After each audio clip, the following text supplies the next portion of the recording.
Gave up 4.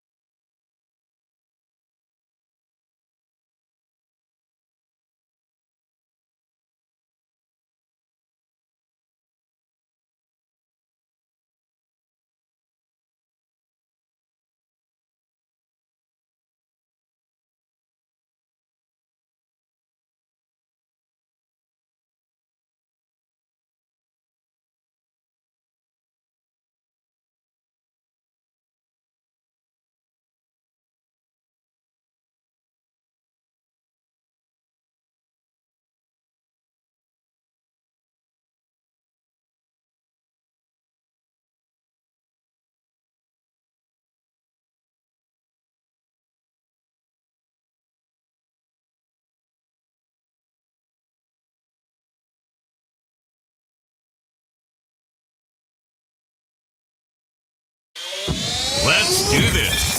It's the Real Jonathan Smith Show on Indy Sports Ticket, 1430 AM, 93.9 HD2, and always on the free Indy Sports Ticket app.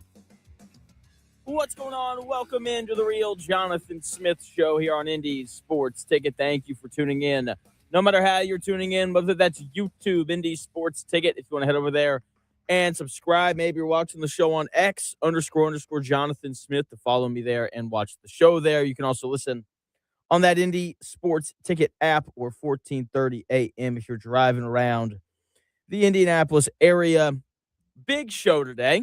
We got Kent Sterling going to join us coming up at 1 o'clock. We'll talk Colts, Pacers, and more. Alex Golden from the Setting the Pace podcast. He'll join the show at 2:15. We're giving away Holiday World tickets. Chris, what time do we want to do that at?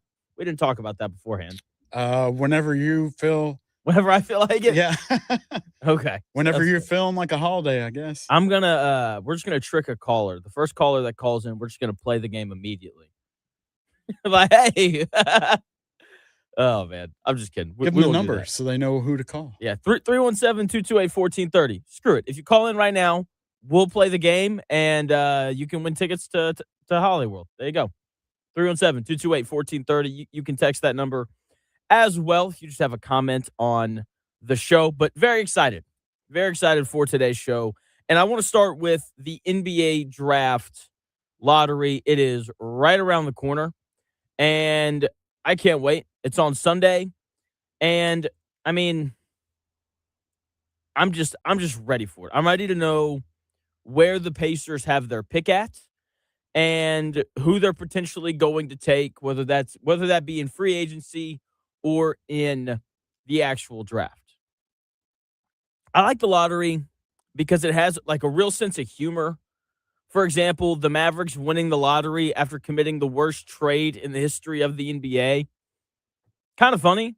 I think it's funny, at least. There's a weird karma feeling around the NBA draft lottery. And everything that a team and its fans do impact their deservedness of the ping pong balls bouncing in their favor. Oh, someone calling in right now. All right. Put a pin in that. Ask them if they want to play the game. Ask them if that's why they're calling in. Anyway, so we are going to play the game. Let's go. Let's do it, man. All right. Heath is calling in.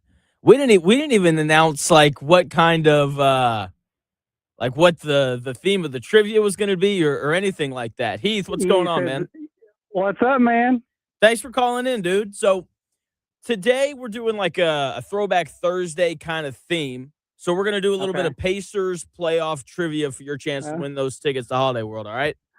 All right. I'm not quite the Pacer expert like IU, but I'll do what I can. All right. So some of them are easy. So like there's a few easy ones in here. Like who holds the Pacers franchise record for the most points scored in a single playoff game? Reggie Miller or George McGinnis, I would guess. Reggie Miller. There you go. 41 against the Bucks in 2000 and 41 against the Sixers in 2001. Next question here for you, Heath. In the 1995 playoffs, Reggie Miller famously scored 8 points in how many seconds to stun the Knicks? I think it was like 5 seconds or something like that. Little higher. 9 seconds. That's all right, though. 9 seconds. We're good. All right.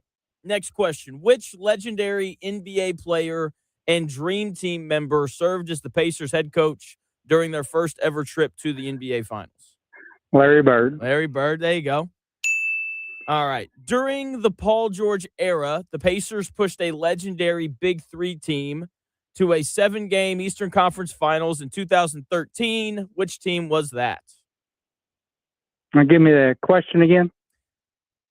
In the 2013 playoffs, the Pacers pushed a legendary Big Three team to a 7-game series in the Eastern Conference Finals. Celtics. Miami Heat. Think Miami LeBron, Heat. Wade, and Bosh. Yeah. Okay. All good. All good.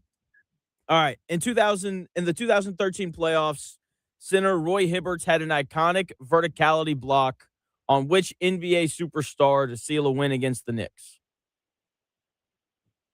I know that one. I don't know that one. Chris, I have to answer that one. Chris? It was Carmelo Anthony. Carmelo Anthony. That's right. We'll give it to you. Yeah. We'll give it to you. You can phone a friend, Heath. That's fine. That's fine. Before joining the NBA, the Pacers were a powerhouse in the ABA. How many ABA championships did they win in the early 70s? 3. 3. That's right. Do you know the years by chance? That's not a I do question. not. I'm just curious. I was just guessing. Hey, that's a good guess, though. That's a great guess, Heath. All right, couple more for you here. Who was the first Pacer to win NBA Rookie of the Year? I would say George McGinnis. Chuck Person. Oh, the rifleman. Okay. Yeah, the Rifleman. That's a great nickname. That's a good nickname. All right, last one for you right here, Heath. In the 2024-2025 season, so last year, the Pacers made a historic run back to the NBA Finals for the first time in 25 years. Who was the team's leading assist man during that postseason run? Halliburton. There you go. Perfect. Heath, great job, man. Thanks for calling in. Thanks for listening to the show. Hold on to the line. Every day. I appreciate it, Heath. I do have a question for you. Oh, let's go. Yeah.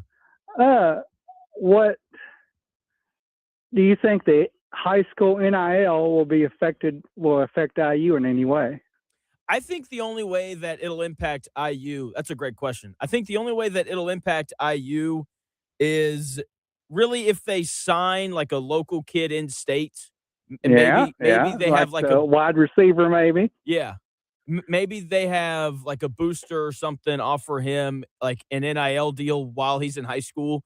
I know that is. Signs with IU. You said what? Maybe if he signs, it's based on the deal is based on him signing with IU. Yes, I would assume so. Like I know that's something. I don't know if that's something illegal or. I don't think it would be because NIL's legal for high school students now. Like I know. Kids, so in California. Well, you're kind of funneling toward IU that way, though. That's been my thinking for the last couple of days since this came out. But, if Andy Moore says, Mancha and Sales, we'll give you an NIL deal, free car yearly, or, the only thing we ask is you sign with IU. Yeah, I think that you'll no have sign stuff with like IU. No thanks. Yeah, that's probably what'll happen. I know that similar things like that happen in Southern California with USC because they have legalized high school NIL for the students out there as well. So I'm with you, Heath. I think that's a real possibility. Thanks for calling in, man. All right, thanks, Jonathan. Yep, you got it. Hold on the line so Chris can get you those tickets, okay? All right. Thank you, Heath, for calling in, playing the game. Good for him. All right. Back to the NBA draft lottery. So everything matters, I think, in terms of your lottery luck. I think that the ping pong balls have a way of bouncing towards the team that is most deserved of winning the lottery. So do your boys really deserve to win the lottery? I think that there's a lot of questions that you have to ask to figure out who actually deserves to win it. Did they handle their business the right way during the regular season? Did they embarrass themselves with a tanking fiasco? Did they make a shady trade that inadvertently impacted the playoff race? Did they do anything that made you say they just took a poop on their fans? Have they been so inept for so many years that their ineptitude just shouldn't be rewarded anymore? Did they make any aggressively stupid decisions like circumventing the cap to pay Kawhi Leonard more money? All of these things, all of these questions matter. Now, let's get to the 2026 NBA Draft Lottery and figure out who actually deserves to win the lottery. I think everyone unanimously agrees on who absolutely should not win the lottery. It's the Oklahoma City Thunder. The Thunder don't need any more help. They've had several good picks over the recent years. They've had the 6th, 2nd, 12th, and 12th pick in the last 4 in NBA drafts before last year. When you go back before that, they drafted Russell Westbrook, Kevin Durant, and James Harden, all with top 4 picks. Giving the Thunder the number 1 pick is like giving a billionaire a scratch-off ticket. It's like he's already won the game. At this point, it's just hoarding. It's just greedy. Just like let the rest of the neighborhood have a chance at the prize. So number 14, the Oklahoma City Thunder. 13th, I have the Charlotte Hornets. I wanted to put them higher, but I had to leave them lower because they've had their fair share of lottery luck. They drafted LaMelo Ball with the 3rd pick, Brandon Miller with the 2nd pick, Con Knipple last year with the 4th pick. They don't need any more lottery luck. They don't need any more great young players, right? They have a good core. They're moving in the right direction. But due to their recent luck, I don't think that they deserve the top pick as much as the other teams in front of them. Number 12, I've got the Chicago Bulls. The Chicago Bulls could have the number 1 pick 3 years in a row, and they would find a way to go 500. They have no plan whatsoever. Whoever they take with their pick this year, I can almost guarantee you will not reach their full potential. Players leave their team and almost always seem to get better. The latest example of that being Ayo Dosunmu, who basically won a series for Minnesota against the Nuggets. I feel bad for Bulls fans. But at the same time, I don't, because they lack the common sense to stop showing up to games. So I don't feel that bad for them. They've also had their fair share of luck over the past few years, even going all the way back to 2008. They had a 1.7% chance for the number 1 pick, and they won and got to draft Derrick Rose. They also gave up multiple lottery picks for Nikola Vucevic, which is just idiotic, and anytime you do that, you just don't deserve anything good to happen to you. They are so poorly run, they absolutely do not deserve to win the lottery. Number 11 here on the list, I've got the Milwaukee Bucks. The Bucks are about to lose out on Giannis Antetokounmpo this offseason. They won a title a few years ago. And when they trade Giannis, like they're going to get several picks back for him. That's why they're not higher on the list. Okay. Also, Giannis wanted to come back and play this year. They didn't let him so that they could continue the tank. Don't like that. They also made a terrible decision. Watching the Bucks front office right now is like watching someone burn their house down just to see if the insurance check covers a gazebo. They decided to waive Damian Lillard and stretch his contract so they could bring in Miles Turner and pay him $30 million a year. Between the waive and stretch for Dame and how much they're paying Miles Turner, they're basically forking out $50 million a year for Miles Turner. And you just simply don't deserve the number 1 pick when you make moves like that. You deserve a lecture on financial responsibility when you make decisions like that. The Bucks need to call Dave Ramsey and say, hey, Dave, we made a mistake. We're forking out $50 million a year so we can keep Miles Turner. How do we fix this? You buy him out. That's the answer. Number 10, Miami Heat. I really wanted to put them higher, but they've just won a lot more here lately than a lot of the teams in front of them. We're really not that far removed from Jimmy Butler dragging that team to multiple NBA finals. I love that they had Bam Adebayo utterly embarrass the Wizards and go for 83 points. I love that the Miami Heat refuse to tank. They try to win every single year. They just need a star. I like a lot of the players that they have around a theoretical star. If they ever land one, maybe it'll be Giannis. We'll see. They'll be one of the best teams in the Eastern Conference. They do things the right way, but they just don't have a rough enough history to put them higher on the deserves to win the lottery list. Number 9, the Utah Jazz. I really wanted to put them 14. They upset me so much. I can't stand the Utah Jazz. I don't care that the Utah Jazz have never in their history moved up in the NBA draft lottery. They've only landed exactly where they were supposed to or moved down.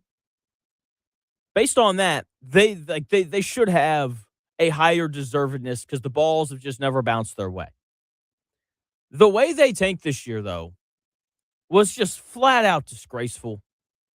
When you sit your best players the entire fourth quarter when you have a lead going into the fourth quarter so that you'll lose, you don't deserve anything good to happen to you in the sports world. And then after they got fined for that, their response was to have every player on their roster have surgery. You don't deserve for the ping pong balls to bounce your way when you're tanking in that manner. Their fans deserve a winner. I like their front office, but the tanking was so blatantly obvious and bad that I hope that they land like the 13th pick in the lottery. Seriously, it's just disgraceful stuff from Utah. Next team on the list here, number 8. This is where I have the Dallas Mavericks. I think they still have some deservedness after what transpired after the Luka trade. One bad hire from Mark Cuban, who immediately sold the team after, set that franchise back for years. They ended up hiring Masai Ujiri after firing Nico Harrison. They're in a much better place because of that.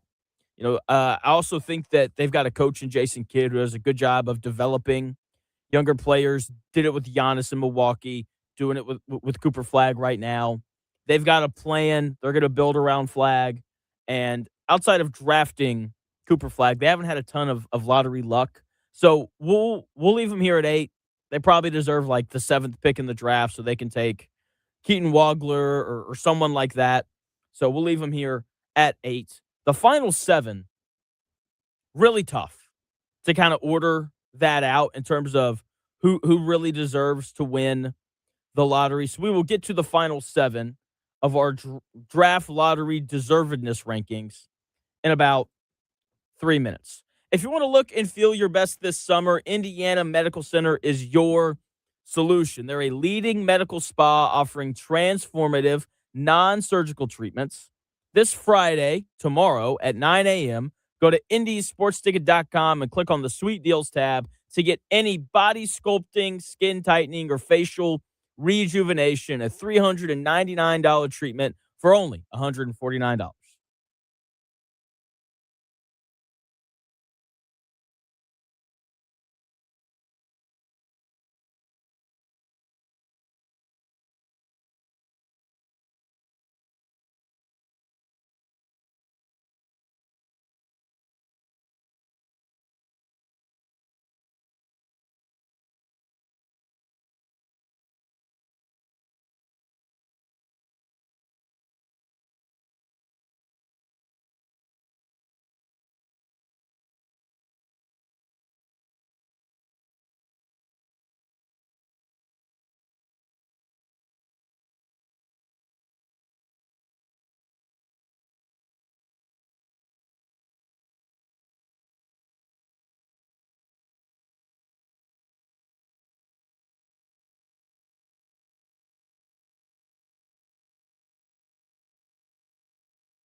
It may, one day, be a must-listen for sports enthusiasts. Yeah, and monkeys might fly out of my butt. Uh-oh. The Real Jonathan Smith Show on Indy Sports Ticket 1430 AM, 93.9 HD2, and always on the free Indy Sports Ticket app. Welcome back to the Real Jonathan Smith Show here on Indy Sports Ticket as we continue our NBA Draft Lottery Deservedness rankings. Coming up at 1 o'clock, we're going to have Kent Sterling join the show. We'll have Alex Golden on at 2:15 as well. So, NBA Draft Lottery Deservedness, we are on to number 7. I'll recap the whole list when I get to the end here. But number 7 on our Lottery Deservedness rankings, we got the Brooklyn Nets. I don't like that I have the Nets this high. I want them a lot lower just because, well, you'll find out why here in a second. I do appreciate something about the Nets. I greatly appreciate that this is a franchise that is willing to go for it and not just try to win, but they try to win big. You know, they brought in Kyrie, Kevin Durant, and James Harden because they wanted to win.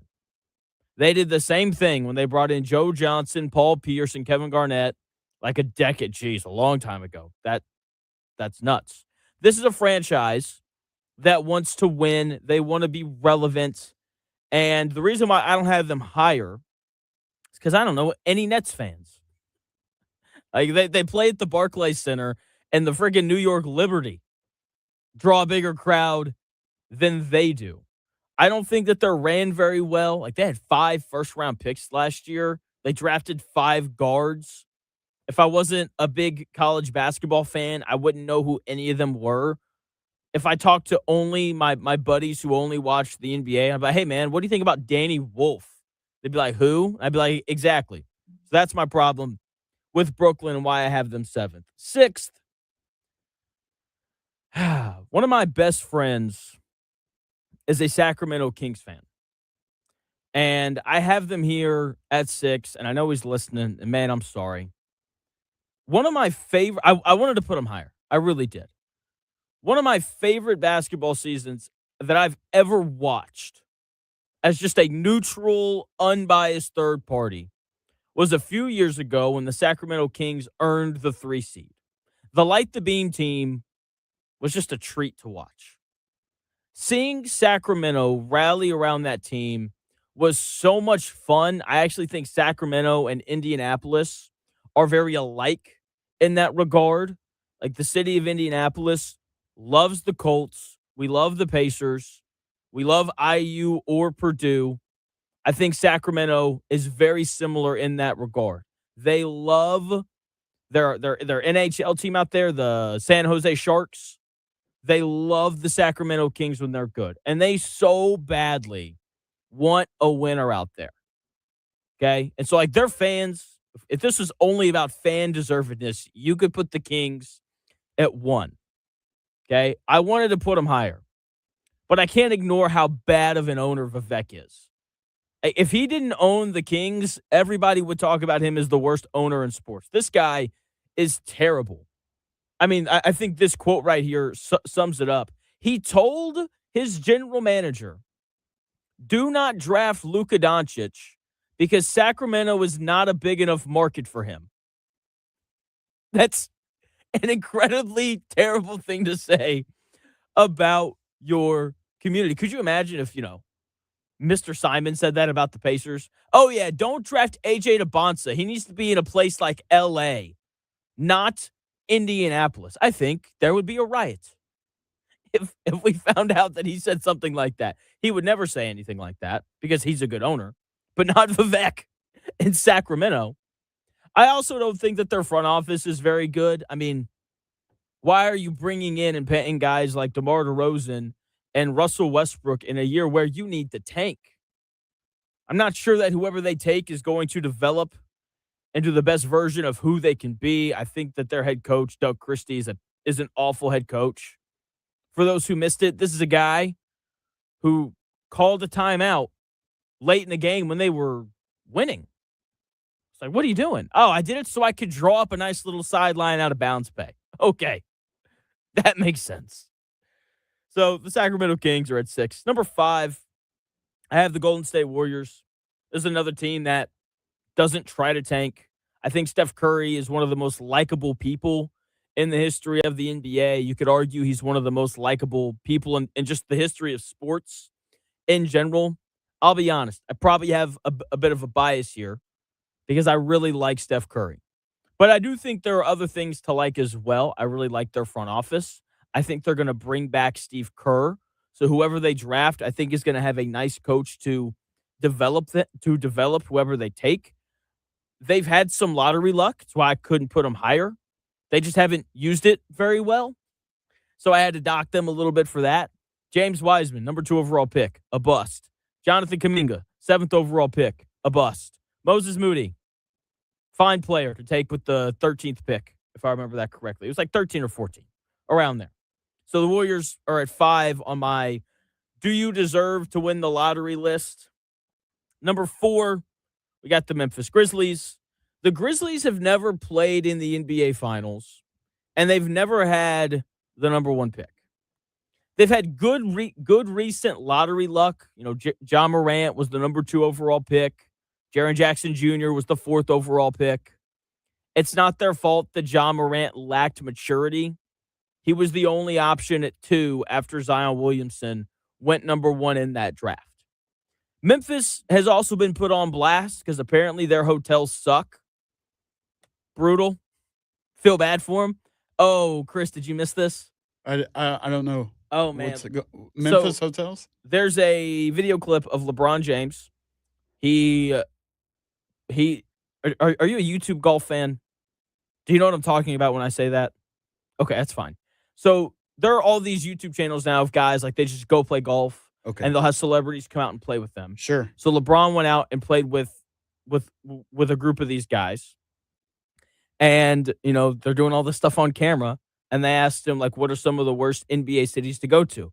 And he's immediately like, Memphis. Memphis sucks. Okay. Their hotel's terrible. And then, like, 3 days later, you know, because LeBron says it's a big deal.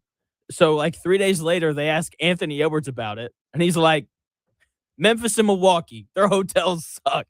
Really? Yeah. Okay. So I feel bad for him because as someone who lived 2 hours from Memphis for like 18 years of my life, Memphis is a cool city. It's a very proud city. It's a little dirty, but that's okay. Well, every city's a little dirty. Yeah. Somewhere. Yeah.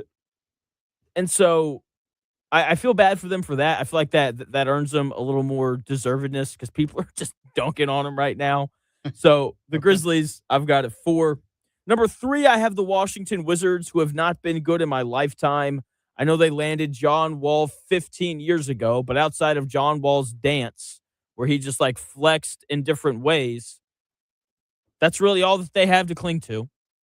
They haven't moved up in the lottery in a decade. They slipped to 6th last year after having a bottom 3 record. They have fans in D.C. starving for a winner. I don't have them higher, though, because they traded for Anthony Davis and Trae Young for them not to play. The tanking was too obvious, so I had to drop them for that. Number 2, I've got the Hawks. The Hawks are headed in the right direction. I love that they were willing to part ways with Trae Young to build around Jalen Johnson. That is something that so many of these NBA teams struggle to do. It's like, man, we've got this guy. Our city really likes him. Our fan base really likes him. So we have to hold on to him. The Hawks did not fall into that trap. They move off Trae Young. As soon as they do, all of a sudden they become a good, viable team. They make the playoffs. And they were a really fun team to watch. They've had lottery luck in the past. You know, they take Zachary Richeche, number 1 overall, a few years ago. With that being said, you could argue it was bad lottery luck. Because if there was any year to win the number 1 overall pick, that is the last year that you would have picked. I appreciate their front office savviness. They made a brilliant trade last year with the Pelicans to acquire their unprotected first-round pick. So now they have a decent chance at, you know, landing a top 7 pick this year. So that needs to be rewarded. I think they have a clear plan with that front office. I think they have a good head coach in Quinn Snyder. So the Hawks undoubtedly deserve to have a very high draft pick this year. And then number 1, could it be anybody else? It's the Indiana Pacers. They've done everything right. They didn't try to tank this year immediately like some of the other teams did, like the Wizards and the Jazz and so on. Tyrese Halliburton, this is worth all of the, karma points or deservedness in the world. Tyrese Halliburton tore his Achilles in Game 7 of the Finals. Like, as soon as that happened, like they immediately deserved the number 1 overall pick at some point in the near future. They've never really tanked. They made a trade in the finals last year to get their pick back this year. The fans that they have are incredible. If you went to any Pacer game, it was amazing how filled up Gainbridge Fieldhouse was, given the circumstances that everyone understands that the Pacers were in this year. They've never had the number 1 pick. They've never had a former number 1 overall pick play for them. They have a clear plan. They're very well run. They check every single box of an NBA team that deserves the number 1 overall pick. Okay, the NBA lottery isn't just about odds. It's a mirror. It shows you exactly what you put into the game. And I think after years of doing it the right way, only to have the rug pulled out from underneath the Pacers in the finals, I feel like the Pacers are due for like a little bit of a break here. It's time for the balls to bounce in their direction. Put the number 1 overall pick here in the 317. Again, a place that has never had the number 1 overall pick. And let's see what happens. The Pacers are the most deserving team when it comes to winning the lottery, and I really hope that it happens for them. TJ McConnell, he is the representative for the Pacers this year, and I can't wait, man. Can't wait to watch how it goes. We're going to have Alex Golden on at 2:15 to talk about it. I'm sure I'll get into it with Kent a little bit as well when he comes. Kent Sterling, to be a little more clear, when he joins me here in about 30 minutes or so. There is something happening in sports right now that really upsets me. This news broke yesterday, and when I heard it, it just annoyed me immediately. It is so important, or I think it's so important in sports when you have the opportunity to compete, to make history. I think that you owe it to yourselves and you owe it to the people who watch your sports to try and take advantage of that. And there was a story that broke yesterday that goes against every little part of that. I'll tell you what it is in 4 minutes.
best takes?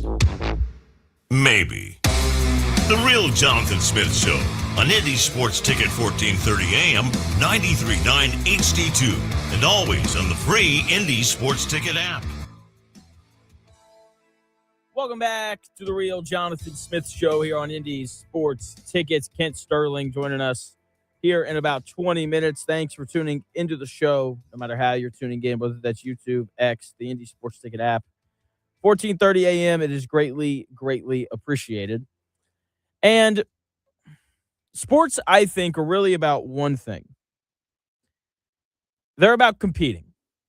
It's about showcasing yourself and showing why you're better than whoever it is that your competition is. Okay? That's what it's about. There's nothing better than winning something. Doesn't matter what it is. Like the joy that I get from beating people in pickleball, pickup basketball, cards, video games, racing people to the car, I don't know. It's the same. It's an elite feeling knowing that you beat somebody at something. And I think that every time you have the chance to compete at something, if you're healthy enough to do it, then you should. Golden Tempo is not going to compete in the Preakness Stakes. That's insane to me. For those who don't know, that is the second race in the Triple Crown. The first one being the Kentucky Derby, followed by the Preakness Stakes, followed by the race at Belmont. Again, insane to me that Golden Tempo is not going to compete. And I think that because winning the Triple Crown in horse racing is a huge deal. Only 13 horses have ever done it. Hasn't been done since Justified did it in 2018. They're sitting Golden Tempo out for health reasons, which is insane. You know, in order for the horse's happiness, and that's what the trainer said. She talked about Golden Tempo's happiness. I was like, that's insane. Golden Tempo does not need to sit out. Like, the Secretariat didn't need 3 weeks of load management back when, you know, technology wasn't as advanced as it is now in terms of keeping horses and things healthy. Citation and Seattle Slew didn't need a spa day between races. They ran because they were champions.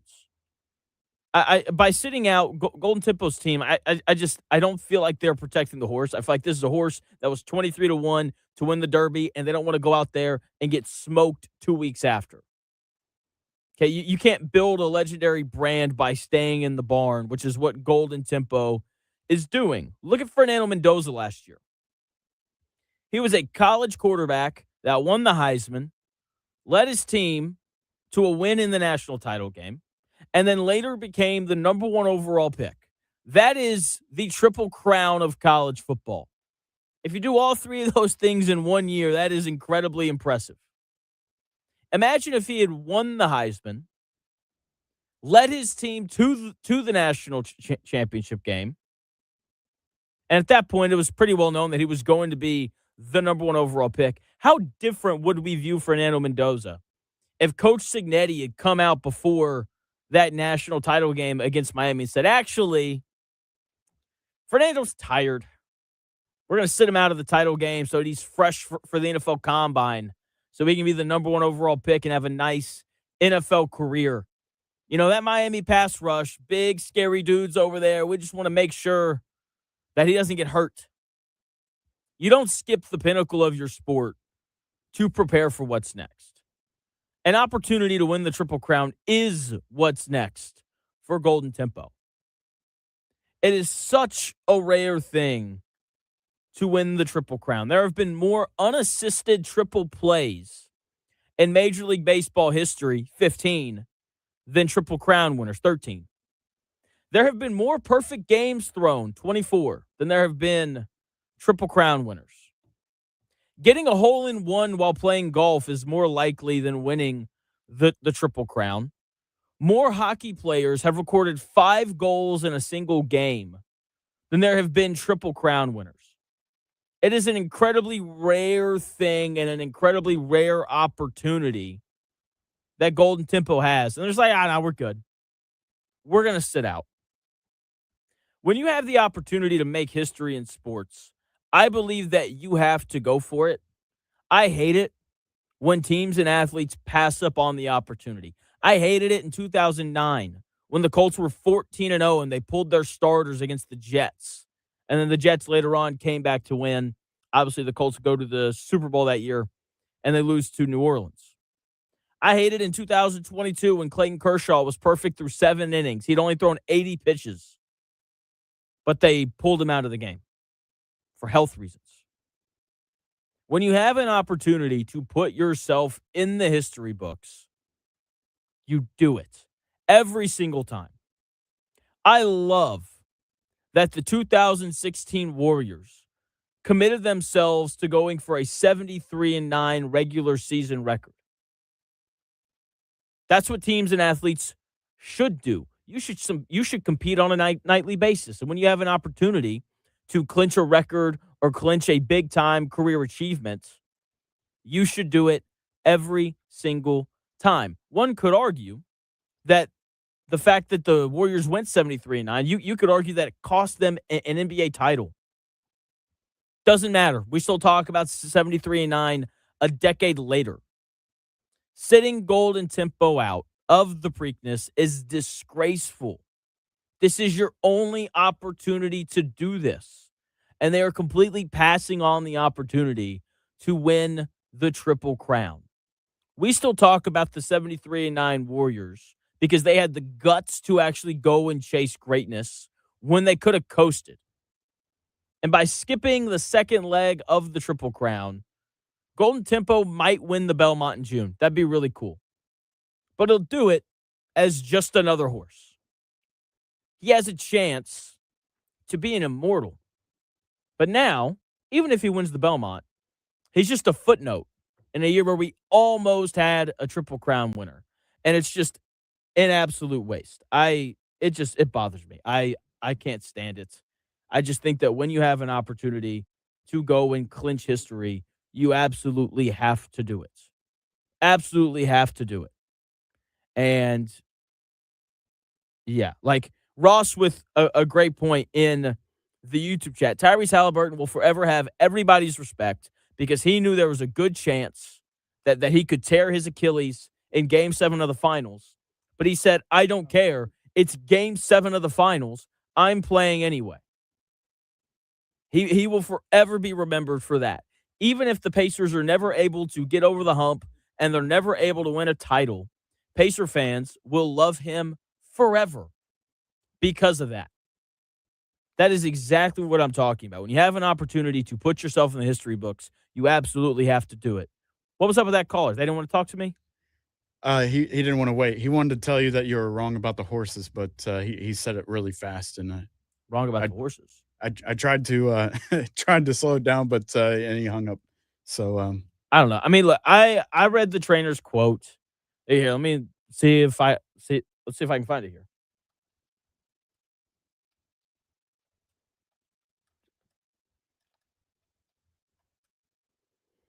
Let's look here.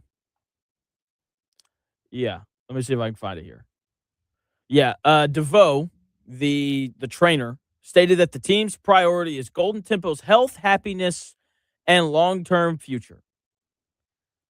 I mean, she said the horse had given them the race of a lifetime in the Derby and that the best decision was to skip the Preakness. I hope I'm saying that correctly. To allow him to rest and recuperate. I mean, come on now. It's just a load of hooey. Again, like we had horses in the 70s running in all three races. I promise the technology is good enough now for those horses to recover to a point where they can run again a couple weeks later. Now, to that caller's potential point, I believe every horse that ran in the Derby is not competing in the Preakness. So maybe there's something there. Maybe there's something on this that I'm ignorant about. But something that I'm not ignorant on is, again, when you have an opportunity to put yourself into a very special collection of people in your profession, you don't skip out on that. I just firmly believe that you should go for it every single time. Look, if I'm ignorant on something and you want to call in and tell me that I am, that's fine. Go right ahead. 317-228-1430. I'm down to learn something new. That's fine. So, but I mean, Chris, I'm assuming that you understand what I'm saying. Like when you have an opportunity to do something special, whether that's, potentially joining the 72 Dolphins as the only undefeated team in history, or, winning the Triple Crown, or whatever it is, like there's some sort of an obligation to go for that, right? Yeah, I get it. And I agree with what you're saying. I think that call was more of like a fact check call instead of disagreeing with your intentions on going after a championship. But yeah, I'm with you. I don't know. I mean, it's a big deal. Big deal. Yeah, I don't think I'm the only person who's had this rant today. I guess Jimmy Carton did Craig Carton, excuse me. He had a big rant on it. I'm just saying, like, again, when you have an opportunity to go for something, you should always do it. Okay. All right. Let's look here. Did you see? I know we were talking off the air. You didn't have an opportunity to watch the games last night. No, because they were like on what, like ESPN or something last night? Yeah. Something I don't have. Yeah. But anyway. ESPN. Yeah. So there's a clip of Devin Vassell hitting this incredible 3-pointer where he's like already jumped and he catches the ball in the air and he shoots it all in one motion. It's incredible. And he hits a 3 as the shot clock expires. Never seen anything like that before. Absolutely incredible. Incredible stuff. Did you see Draymond Green and his ignorance? I don't really know how else to put it. I've heard about it, but I didn't see. Can you elaborate on that a little bit? Draymond Green is sitting. He's filling in for Shaq last night on Inside the NBA, and and Charles Barkley makes a correct point, saying most people in the NBA, when they reach 37, 38 years old, like, you don't win anymore. Totally fine, totally normal. Charles Barkley's right when he said that. Draymond Green didn't like that. And then Charles Barkley says, Draymond, like, what's the goal for y'all next year in Golden State? And Draymond said, our goal is to not look how you did in a Houston Rockets uniform, which is just, again, it's just a showcase of ignorance. When you go through Charles Barkley's time in Houston, he was still a really good player. He was still an incredible player. I mean, his first year there, he averaged like 19 and 13. Second year there, he averaged 15 and 12. Third year there, 16 and 12. And then his final year in Houston, he averaged 15 and 11. Dude was still a really good basketball player. He was still incredible during his 4 years in Houston. Sure, he wasn't like earning MVP votes anymore. He wasn't the main guy anymore. It was still Hakeem.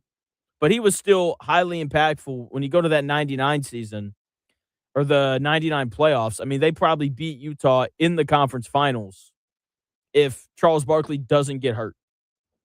It's just the simple reality of it. And so, I don't know. I really want to like Draymond Green. I like him as a basketball player, but sometimes he just talks too much. I can't say I'm surprised. You know what I mean? Like I kind of have that pre-filter whenever he comes on TV that he's going to say something or do something pretty wild. Yeah. And that's why they like him. He'll say and do different things that grab your attention. Like this is what, ESPN and Inside the NBA want. They're like, we want the biggest sports radio show in the world, The Real Jonathan Smith Show, to talk about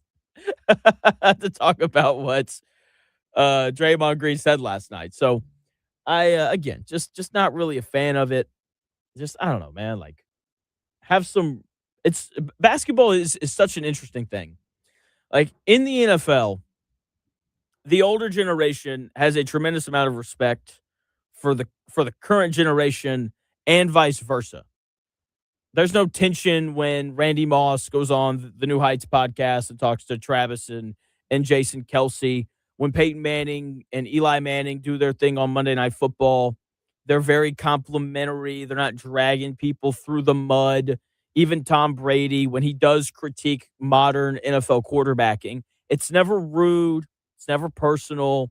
Never anything like that. There's still a tremendous amount of respect between both generations. And for some reason, that is not a thing in the NBA. Like the older generation and the current generation do not like each other. They don't like each other at all. You can go back to last year when Gary Payton is sitting on the sideline actively trash talking Kevin Durant while Kevin Durant's in the middle of a basketball game. And look, part of that could just be Gary Payton's personality. He was a bit of a talker. It's all right. It happens. But either way, it's just a fascinating thing, the constant tension between both generations. And what's really funny about it is they're both incredibly wrong about the other one. You know, like when older basketball people are like, game's so different, game's not as hard, game's not as physical, anything like that. That's just not true. Like the movement is much greater now in basketball than it was, 40 years ago. You know, like you go watch a game from the 80s. It's like everybody stand still. We're gonna give the ball to our 7-footer on the block. And if they double him, then you're gonna be open. And let's kind of see what happens from there. There's a lot of standing still. Not a thing anymore in the NBA. But at the same time, the older generation is right in how the game is just not as physical. Like they're much quicker to give out flagrant fouls and those kinds of things, right? So you can't clothesline a dude when he enters the paint. Like that's just not a thing anymore. I guess it could be. You would just get tossed immediately. Like when Draymond Green nut tapped LeBron James in the 2016 NBA Finals. He got tossed and suspended the following game. Back in the old days, that's just like a play on, So I don't know. The tension there is something that I'll always be very, very interested in. But a lot of things going on in sports right now. We got Kent Sterling joining the show coming up here in about 5 minutes. We'll get his thoughts on the Colts draft, Pacers lottery, all of those kinds of things. It'll be a fantastic time. Kent Sterling always does a great job. Before we have him join, though, we're going to throw it over to Chris with a sports update. Yeah, trying something a little different, giving you a sports update before the top of the hour. Going to be fixing this into the show regularly. So just some top headlines here. Number one, IU basketball head coach Darian DeVries says he views the NCAA tournament expansion like the portal and says he welcomes any opportunity to take his team to the tournament, but he emphasizes that he's only concerned about working within whatever parameters the rules provide. So do with that what you will. Also, Aaron Rodgers is headed to Pittsburgh today and is expected to sign with the Steelers sometime this weekend. Russell Wilson says he's received an offer to join the New York Jets and is currently weighing his options. There has also been some rumors that he could join the Sunday Crew on CBS. In the NBA, Knicks outlasted the Sixers last night, 108-102, to take a 2-0 lead over the Sixers in round 2 of the Eastern Conference playoffs. Game 3 tomorrow night, 7 p.m. on Prime TV. OG Anunoby left last night's game with an apparent leg injury and is now questionable for Game 3. Sixers are 0-15 in 7-game series when trailing 2-0. Spurs 133, Wolves 95 in the West. That series tied at 1 apiece. Game 3 tomorrow night, 9:30. Also on Prime TV. Tonight is Game 2, 7 o'clock for Pistons and Cavs. Detroit leaves 1-0. Lakers, Thunder, also Game 2. OKC leads that 1-0. And 9:30 for that. Also, though, both of those on Prime. Owner of the Milwaukee Bucks wants Giannis's future settled before this year's draft. And finally, just some random news there from 4 to 7 today at Circle K. 40 cents off from 4 to 7. Circle K, fuel day promotion. If you have a card and want to save on some gas, there you go. That is your sports update for the hour. We'll be back in just a few minutes on the Real Jonathan Smith Show. How was that?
do this. It's the Real Jonathan Smith Show on Indy Sports Ticket, 1430 AM, 93.9 HD2, and always on the free Indy Sports Ticket app. Welcome back. Hour number 2 of the Real Jonathan Smith Show getting underway here on Indy Sports Ticket. Thank you for tuning in. No matter how you're tuning in, whether that's YouTube, Indy Sports Ticket, if you want to head over there and subscribe. Maybe you're watching the show on X, _ Jonathan Smith. Follow me there and watch the show there. You can also listen on that Indy Sports Ticket app or 1430 AM if you're driving around the Indianapolis area. If you just tuned in, you picked a great time. We are joined by Kent Sterling. Go check out his YouTube page. Just search for Kent Sterling, and everything you need to know on the Colts, IU basketball, and more will be right there for you. Kent, what's going on? How are you? Not much. How are you doing, Jonathan? Hey, I'm back on the air, Kent, so I'm doing pretty great. Good for you, I can't complain. So, let's start with the Indianapolis Colts. What did you make of their draft? I thought they did about as well as could be expected without a first-round pick. I thought they were going to be a little bit more active. I thought maybe moving up, moving back. You know, I think that Allen had first-round grades from a lot of guys, and so I thought that Allen was a solid pick. He's smart. So I talked to Lou Anarumo yesterday and asked him whether he's ever had a rookie as a green dot before, and he said no. But he doesn't see any reason why Allen can't be that guy. And then Halsey, like they're really excited about Halsey. And if you watched him play for LSU, it looked like he was a little faster in play than maybe his 40 time was. And so that gives them some versatility on the back end that they really didn't have because Nick Cross was strictly a box. Then you get some offensive line help. You get at the end of the draft, you get a wide receiver with insane speed. And really, I haven't been a big fan, even though he's a great kid, but Anthony Gould hadn't been kind of what he was advertised to be as a return guy from Oregon State a couple of years ago. So going out and getting a guy who can maybe shag some punts and be dynamic in that way and create some offense. And then you've got the D-line guys. I love the guy from Center Grove. You know, I think Curry can play. And the guy from Florida, I'm not aware of that guy. I've never watched him play, so I can't offer you any kind of insight on that guy. But once we see him in camp, we'll get an idea of just how dynamic he can be. But I thought it was about as good as you could expect, given the fact that they were minus a first. That's how I felt about it. I didn't mind the edge guys that they took. The kid from Florida, George Gums, seems like more of a project. He played tight end at Northern Illinois, and then when he transferred, they moved him around a little bit. I think my favorite pick was probably Farmer in the 4th round. With that being said, there was certainly a little, I don't know if controversy is the right word, but like you had receivers on the board, guys like Elijah Surratt. I know a lot of people had mocked him to the Colts in the 3rd or 4th round. Were you surprised that they took an offensive guard over a receiver in that spot? No, I mean, that's Ballard all the way. You know, he drafts from the inside out. He signs guys from the inside out. And they like Ashton Doolin. Like, people just look at Pittman as being gone, and they think they don't have anybody internally. You've got to replace him externally. And they did go get Westbrook Akina, who has been okay as a pro, not great last year. But I'm really, I like going out and they need guard depth. Like, they had a guy last year in Travis who could maybe slip over, play a little bit of guard. You know, this year they've got Freeland coming back, but they need some guard help. They need somebody on the inside that can be a little bit of a mauler in there, and it looks like that's the kid from Kentucky can do that. And then another kid from Kentucky, you talked about controversy, you know, McGowan. I think McGowan's got all kinds of talent, and I think according to reports and according to people who know him pretty well at Kentucky, he kind of came through the adversity that he caused for himself at Oklahoma in pretty good shape. And I think that, you know, if you can keep him, or if he's trustable to be on the straight and narrow, he's a talented kid. Like, I think, I'm not going to say he was a steal in the 7th, because 7th round guys are 7th round guys for a reason most of the time. We found that out with Zaire Franklin. But man, this kid, at Kentucky led the SEC in rushing touchdowns at 12. And so he can find his way to the end zone. I don't mind Seth McGowan at all. I don't mind him either. Again, joined by Kent Sterling. You can check him out on YouTube. Does a great job covering the Colts, IU basketball, and more. I think the backup running back position for the Colts this year is such an underrated thing because Jonathan Taylor is going to be 27. They did take DJ Giddens in the fourth last year, only played in 9 games. Do you like McGowan more than Giddens? Well, I didn't see anything from Giddens last year. I was really kind of surprised watching at camp and then watching when we got an opportunity to either see him in games of preseason. My eyes just never went to him. He never, I thought that he was maybe going to be another Marlon Mack type guy. And there was nothing to him that drew my eye. So I really like going out and getting a guy like McGowan because, last year, 323 carries for Jonathan Taylor. The year before, he had over 300. So he's over 1,500 carries for his career. And like he said, 27 years old. That dude, I don't know how much tread's left on the tire. I know he does a great job at taking good care of himself. But his days, I think he's closer to the end than he is the beginning. And so you got to make sure that the last time he had that many carries in a season was 21. And in 22 and 23, he didn't play a hell of a lot and didn't get a lot of run. So you hope that the wear and tear from 25 doesn't visit him in 26. And if it does, you better have somebody who can tote the rock. And I can't trust Giddens to be that guy. So I really like McGowan. I do too. The thing for the Colts this year, with Daniel Jones coming off of the Achilles, I don't really know what a fair expectation for him is going to be. I think the Colts' path to winning games this year is going to be play good defense and run the football. What do you kind of make of, or how do you think Daniel Jones is going to look this year, especially early on when he's kind of getting back in the flow? And what do you think is the path for the Colts to find some wins this year? I think that Daniel Jones is kind of that perfect Colts guy right now because the Colts live in hope and die in desperation. And that's what you do with Daniel Jones. Even if he comes back healthy, he's had one season where he's had an opportunity to play every game health-wise. And that was, back in 2022. He doesn't stay healthy real well. And I know that they're hoping that Riley Leonard can be a competent backup quarterback. He's that guy for them. It's not going to be Richardson, and I don't think they're going to go get somebody else. I think they're putting all their chips on Riley Leonard to be the backup. So it's all about hope. And then the one thing that gave me some reason for hope, Lou Anarumo was different yesterday when he talked to the media. He was kind of gregarious, and there was there was very little personality from Lou last year at all. And I thought that he was just a dour guy, but he's not, as it turns out. He's just dour about his defense. He had a bunch of ill-fitting pieces for the defense that he wanted to put together.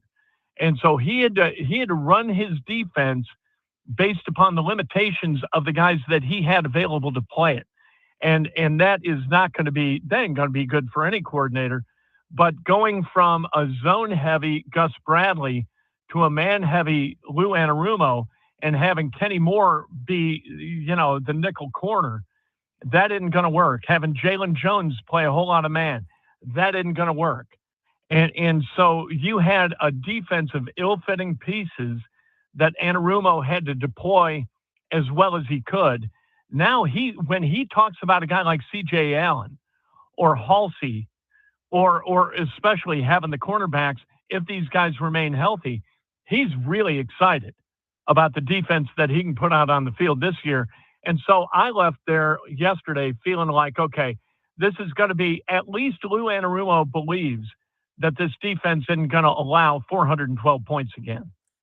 Joined by Kent Sterling, talking a little bit of Colts. I'm more excited about the defense this year, to your point, than I am the offense.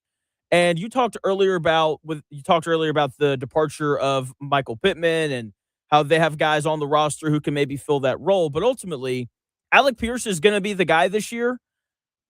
Yeah. And I think they're going to ask him to do a lot of things we haven't really seen him do. Like last year, it was a lot of go routes and deep overs. That was pretty much it. How do you think he's going to look in a much different role this year? I think it's going to be.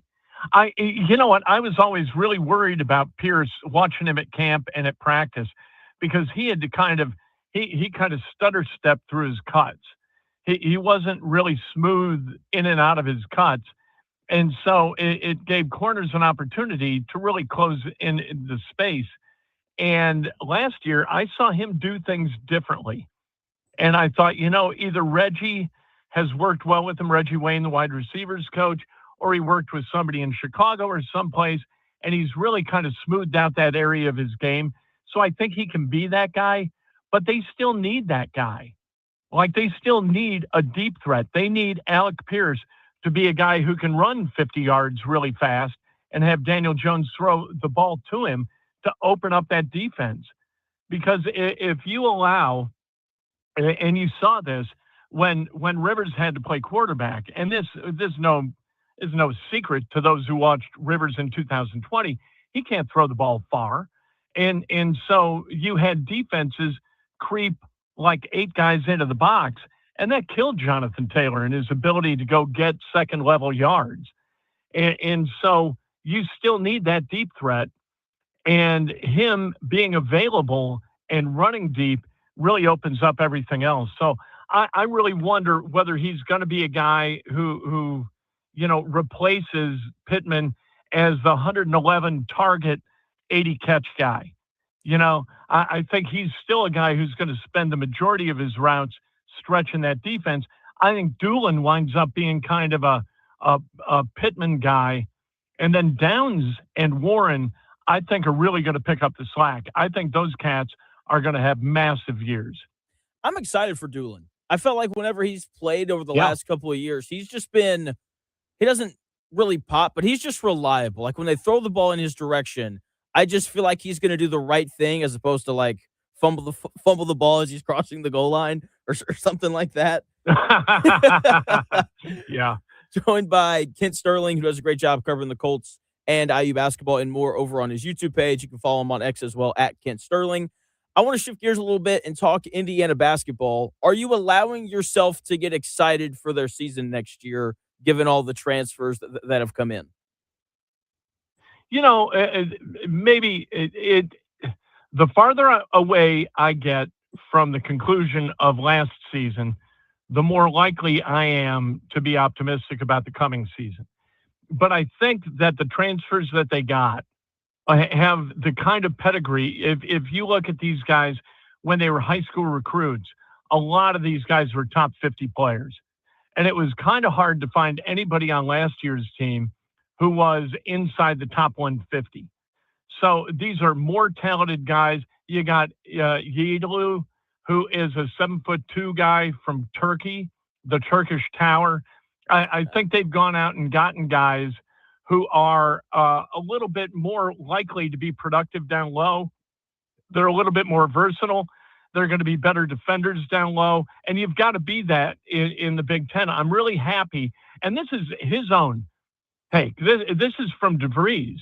He said he was really kind of surprised at how necessary having quality bigs would be in the Big Ten. That was a little bit disappointing, I got to tell you the truth. Yeah. But I'm glad that he figured it out, and I'm glad that he learned that because it's a lesson that needed to be learned. Sam Alexis and Reed Bailey were not going to be those guys.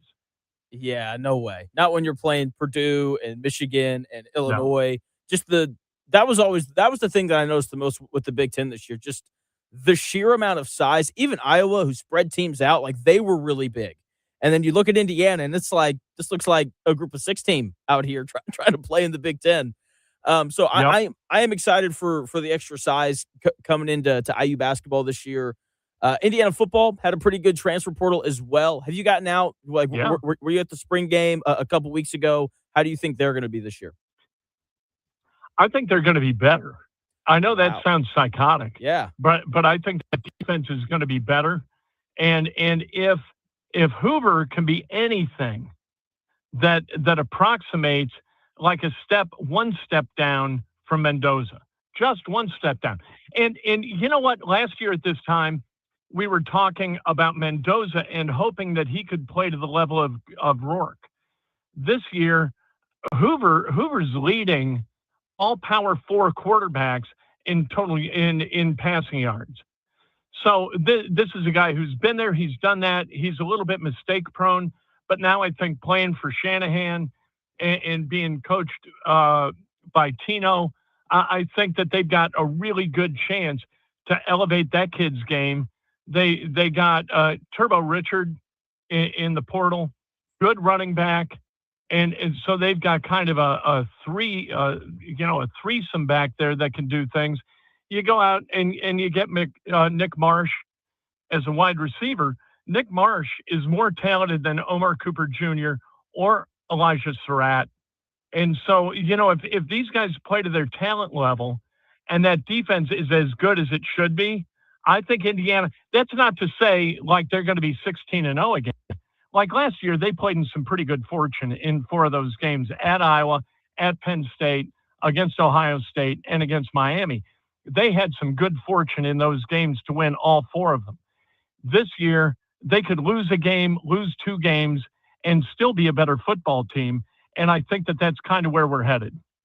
I'm excited to watch him. I probably watched Josh Hoover 5 games last year at TCU. I know I think he threw 12 interceptions last year. But it's one of those things where they kind of asked him to do everything. And so with the lighter load this year, I think he'll actually be better. So I'm really excited to watch him. He's a really, really talented guy. Last thing for you, Kent, and I'll let you go. Do you think the Pacers keep their pick on Sunday? I do. I think they'll be a top 2. I think they're due. I'm looking forward to either 1 or 2. Give me DeBonsa, give me Boozer, and I'm going to be a really, really happy Pacers fan next year. Hey. What about you? I want DeBonsa. There's something about, I don't know if it's because I grew up playing baseball, but like guys that just have physical tools, give me those guys. Give me the 6'9" guy who can dribble, pass, and shoot. I just don't want Peterson. I think I'd almost rather have Caleb Wilson just because I feel like when you look at the best players in the NBA, there's an and to him. It's like this guy can score and he can rebound, he can score and he can play make. And with Peterson watching him at Kansas, it's like this guy only scores. Like 1.4 assists per game isn't really cutting it as a guard in the NBA. And I think he's going to come in wherever he winds up. I think he's going to be thinking about his second contract before he even signs that first. He seems like he's one of those guys. And you mentioned Caleb Wilson. That kid is going to be spectacular. You watch that kid like drive baseline and elevate from 12 feet, and you would swear that's a 6'10" Michael Jordan. Like that's a heavy name to attach to that kid. But with that jersey and with the level of elevation and the release point and all of that, he just looks spectacularly good. I would, no question, I would take him third. I thought he looks like Giannis. I thought that was the best comp. Oh, wow. Yeah, big, tall, long, super athletic. Like you said, the high release. So he is a freak. He's incredible. All right, Kent, I'm going to let you go, but before I do, what else is coming up over on KentSterling.com and over on the YouTube page and all that good stuff? All the conversations with the coordinators yesterday are either up or they will be soon. We've got Darren DeVries had a Zoom with all the media today. That's up on YouTube. I post the whole thing. A lot of guys will post clips. I want everybody to see everything. I'm not going to be the gatekeeper of the information. So you can go to my site and you can see the whole damn thing. And then, of course, Breakfast with Kent. And today, we're giving away a Billy Sims Detroit Lions jersey autographed by the great running back. And that's for subscribers. So come to the site, subscribe to the channel. Let's go. Go check it out. Kent, thanks for your time, man. Thanks, Jonathan. Bye. You got it. See you. That is Kent Sterling again. Go check out his YouTube page. Does a great job covering the Colts, Indiana basketball, Indiana football, all things in Indiana sports. He is the guy to go and check out for that. Always love having him on. Coming up in 3 minutes, we got the NBA Draft Lottery on Sunday. We have our own lottery that we do right here on the Real Jonathan Smith Show, and we'll do that for you in 3 minutes.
If it's in today's sports world, it's here.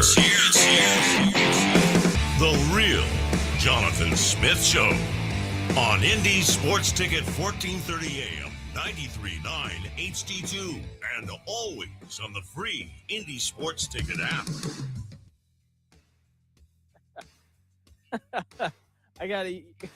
Welcome back to the Real Jonathan Smith Show here on Indy Sports Ticket. Thanks for tuning in. Big thanks to Kent for joining me in that last segment. I was singing during the break because I went line dancing last night. Big fan of that. Had a blast. 8 Second Saloon every Wednesday night. And before we came back, Chris was like, I'll give you $1 if you sing that on the air. Like, nah, But tell them what you were singing, though. They got to know. He's from Texas, I think is what it's titled, by Ella Langley. Choosing Texas. Choosing Texas. Yeah, but you were singing it. You were jamming. It's a great song. It's think so you should- catchy. You should do this at karaoke, dude. I mean, That's your so jam. I was talking to Amelia. So about speaking of karaoke, I was talking to Amelia last night, and I was like, "Hey, like we have to take a Saturday night. And we have to go to karaoke." And she is like, "Why do we have to do that?" I was like, "Because it would mean the world to Chris. That's why we need to do it." And she was like, "Yeah, it sounds great. What are we singing?" I was like, "Nothing. We're just showing up. Well, We're you gonna are watch now. everybody else." That's the one you're singing now. She You're goes- singing that Ella she goes, Langley "Yeah, song. But Jonathan, it would just be so much more fun if you sang. No, that's not what she said. She said it would be so much more fun if we sang. I was like, you are a part of we, and you can sing all you want to. Me, I'm good. I will sit there. I'll eat food. I'll listen. I'll clap. I'll give a standing ovation if I need to. We'll get you up there, dude. We'll Hold get you up there. We'll see. We'll see. Again, big thanks to Kent for joining me in that last segment. Alex Golden from the Setting the Pace podcast. He's going to join me coming up at 2:15 to talk a little bit of Pacers with the draft lottery right around the corner. The corner. Can't wait for it. And we do a lottery of our own here on the Real Jonathan Smith Show leading up to the NBA draft lottery. Let's spin that wheel.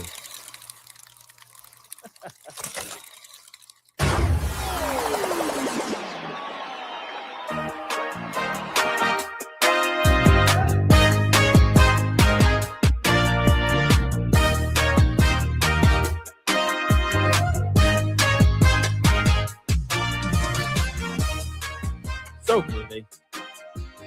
So good.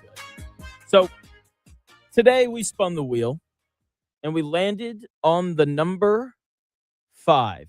So if you're new, you haven't heard us do this before. Basically, every day leading up to the NBA draft lottery, we spin our wheel here in studio in the form of a random number generator website. And it gives us a number between 1 and 7. The reason why it's between 1 and 7 is because the Pacers can land any pick between 1 and 7. Obviously, picks 5 through 7 go to the Clippers.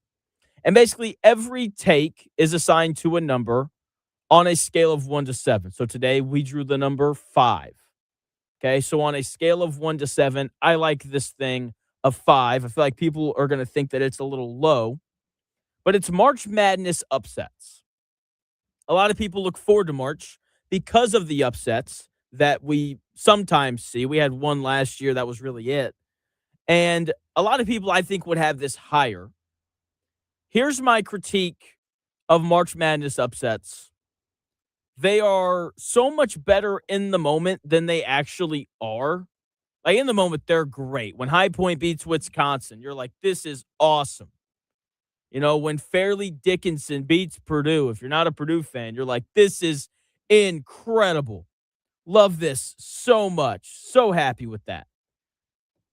But then you watch Fairleigh Dickinson play in the second round. You're like, ugh. Kind of wish Purdue had won so we could see an actually good basketball game. The last 2 years of March Madness, there have been a lack of upsets early on in the tournament. And I kind of think that's a good thing. I kind of like it when the best teams in the sport are playing in the Elite Eight, in the Final Four, and in the national title game. It's fun watching the best teams compete on the biggest stages. So that is my one critique of upsets in March Madness. Whenever they happen, great in the moment. Love it. So much fun. Fun to get on Twitter and laugh at that fan base and shame them into never speaking until their team's good again. It's a blast. But then when that underdog has to play like one or two more games, like you remember St. Peter's, Doug Edert, a couple of years ago? They upset Kentucky in round one, happened right here in Indianapolis.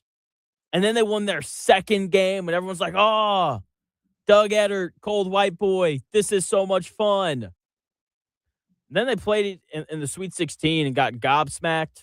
Game wasn't close. Got absolutely crushed. That's my holdup with March Madness upsets. That's why I have it out of 5, as opposed to a 6 or a 7. Chris, on a scale of 1 to 7, how do you feel about March Madness upsets? Like 7 being good. 7 being this is your favorite thing in the world. I think 5 is accurate. I enjoy them. I like upsets. I like buzzer beaters, and 5 would probably be my pick out of 7. Yeah, that's where I'm at. You Totally know, fair. it's like there's some great parts to it, and then there's some absolutely terrible parts to it as well. So the Pacers hopefully don't land pick 5 like we did today with the lottery spin. And to kind of keep going off of what I was saying to Kent, Caleb Wilson's awesome.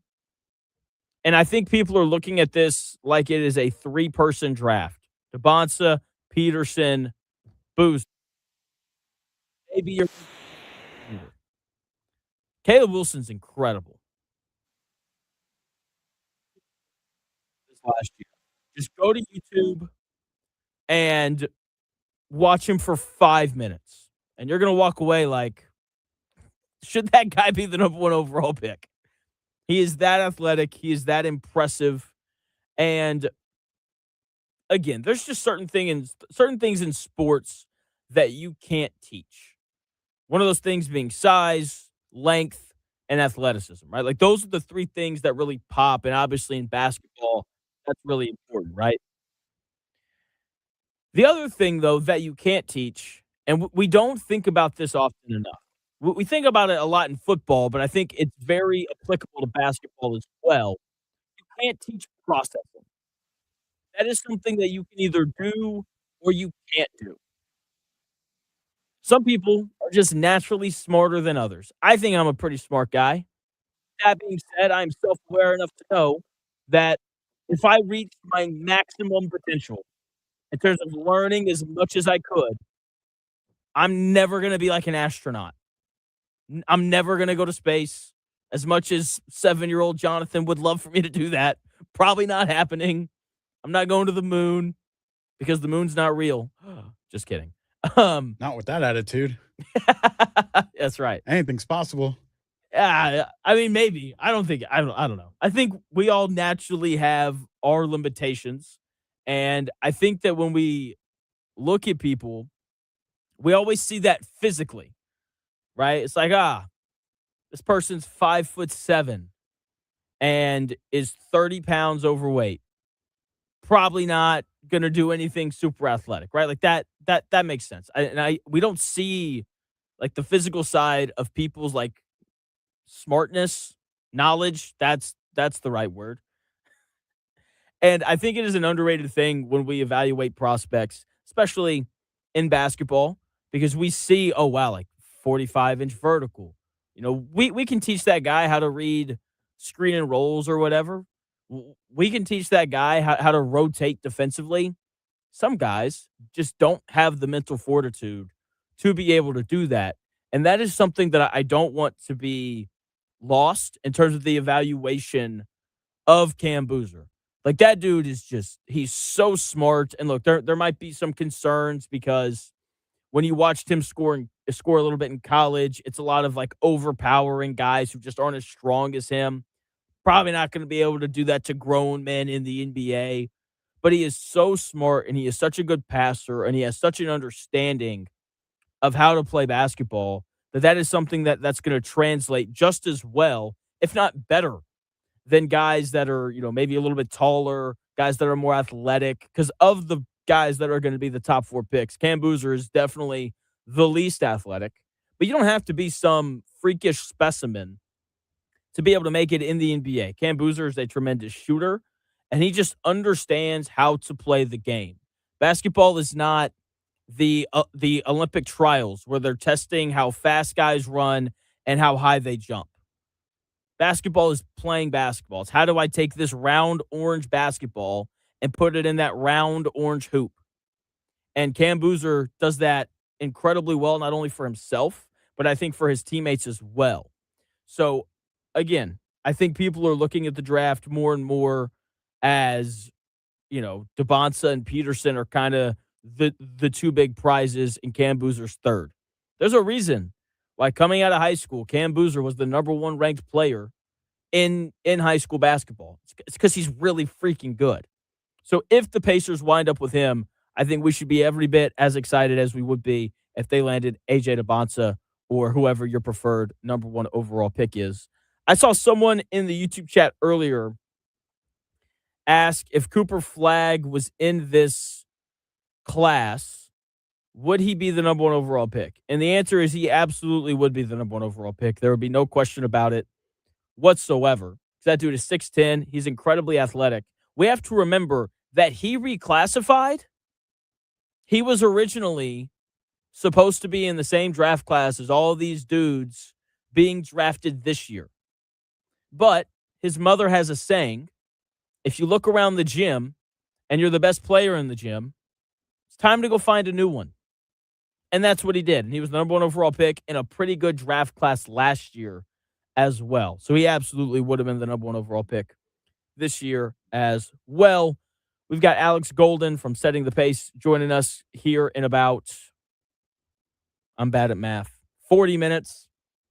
But in 3 minutes, we have Colts rookie camp starting tomorrow. We're going to talk about the expectations that we should have for Colts rookie camp in 3 minutes.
may, one day, be a must-listen for sports enthusiasts.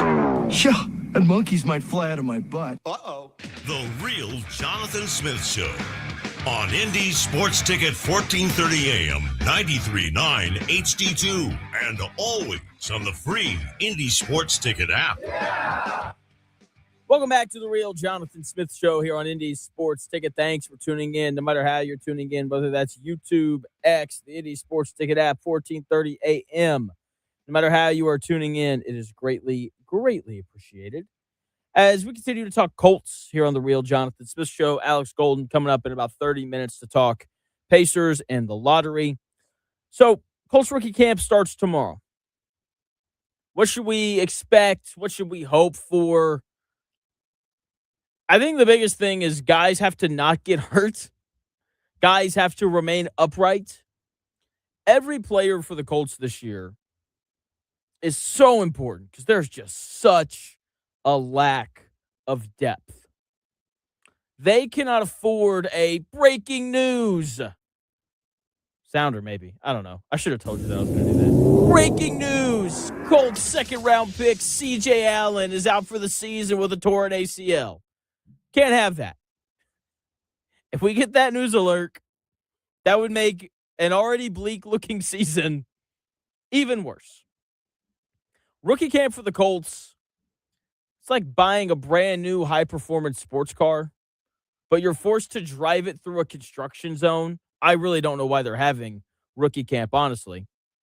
You know, you're not trying to see if you can go 0 to 60 in 3 seconds when you're driving through all the construction on the interstates around Indianapolis.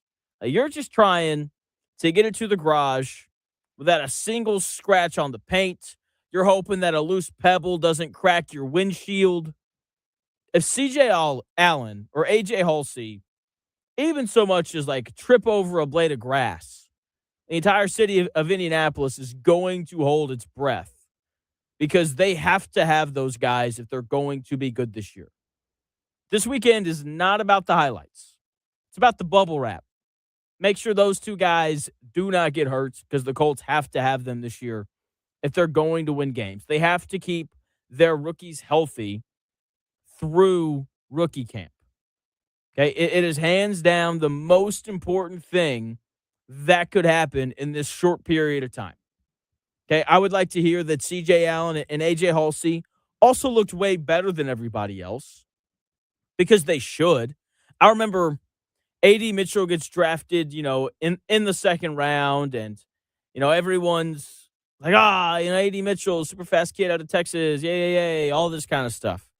And then rookie camp happened, and he's like dusting dudes. And all the reports were like, A.D. Mitchell's the one. He's our next Marvin Harrison.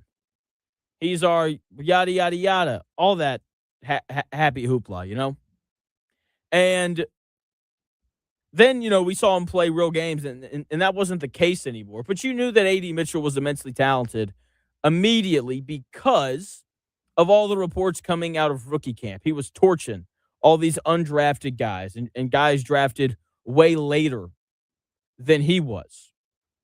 So I would like to hear the same thing about C.J. Allen and A.J. Halsey. Oh, man, A.J. Halsey's a freaking ball hawk. Oh, man, C.J. Allen's he owns the A-gaps. Right? They should look way better than everybody else. If we're getting reports of, C.J. Allen is struggling today, or A.J. Halsey just got beat for the third time, that'll be a bad sign. So hopefully we can get some nice reports about those guys coming out of camp. I'd also like to hear that Deion Burks or some other receiver has really popped, that they've really flashed, because that those will be the verbs used. I'm sure we'll hear that from one of the Colts reporters, but I hope they're actually right this time. The Colts need a little more juice in that receiving room. We were talking to Ken Sterling earlier, and he talked about, how you need a receiver who can beat guys deep. You have to have that. And with Alec Pierce in a slightly different role this season, I'm sure they'll still use his speed and his ability to win on balls down the field. It would still be nice, though, if Deion Burks was, like a 4-3 guy who could play opposite of him and play and like give them some juice in terms of a guy who can win on balls thrown down the field, right? Because the receiver room is still an area where the Colts need a little bit more juice, and really, like, they've been looking for it for a while, and then they found it in Alec Pierce, and then they moved to Michael Pittman. And hopefully Deion Burks is that. He is essentially a lottery ticket that Chris Ballard found in the pocket of an old coat. That's what 7th-round picks are. And we're hearing about how he's got 4.3 speed and SEC separation. Sounds great on paper. Love hearing that. But rookie camp is where we're going to find out if this ticket actually has a chance of being a winner or if it's just like a fancy piece of cardboard. You know, if the reports tomorrow say that he's popping, then that would be awesome. That is the difference between the Colts having a deep threat and having them pray for a miracle on the waiver wire. Okay, outside of that, I'll be honest, I don't care. Because we're just going to be asking the same questions that we always ask ourselves when it comes to any sort of training camp, practice, anything like that. Whenever you're playing against yourself, if the offense is playing really well, the question is the offense really good? Or is the defense just bad? Oh, man, the defense had 3 interceptions today. Great. Does that mean that the defense is playing really well, or Daniel Jones is just doesn't have it anymore? You know, one injury too many, maybe. I don't know. That's the question. Okay?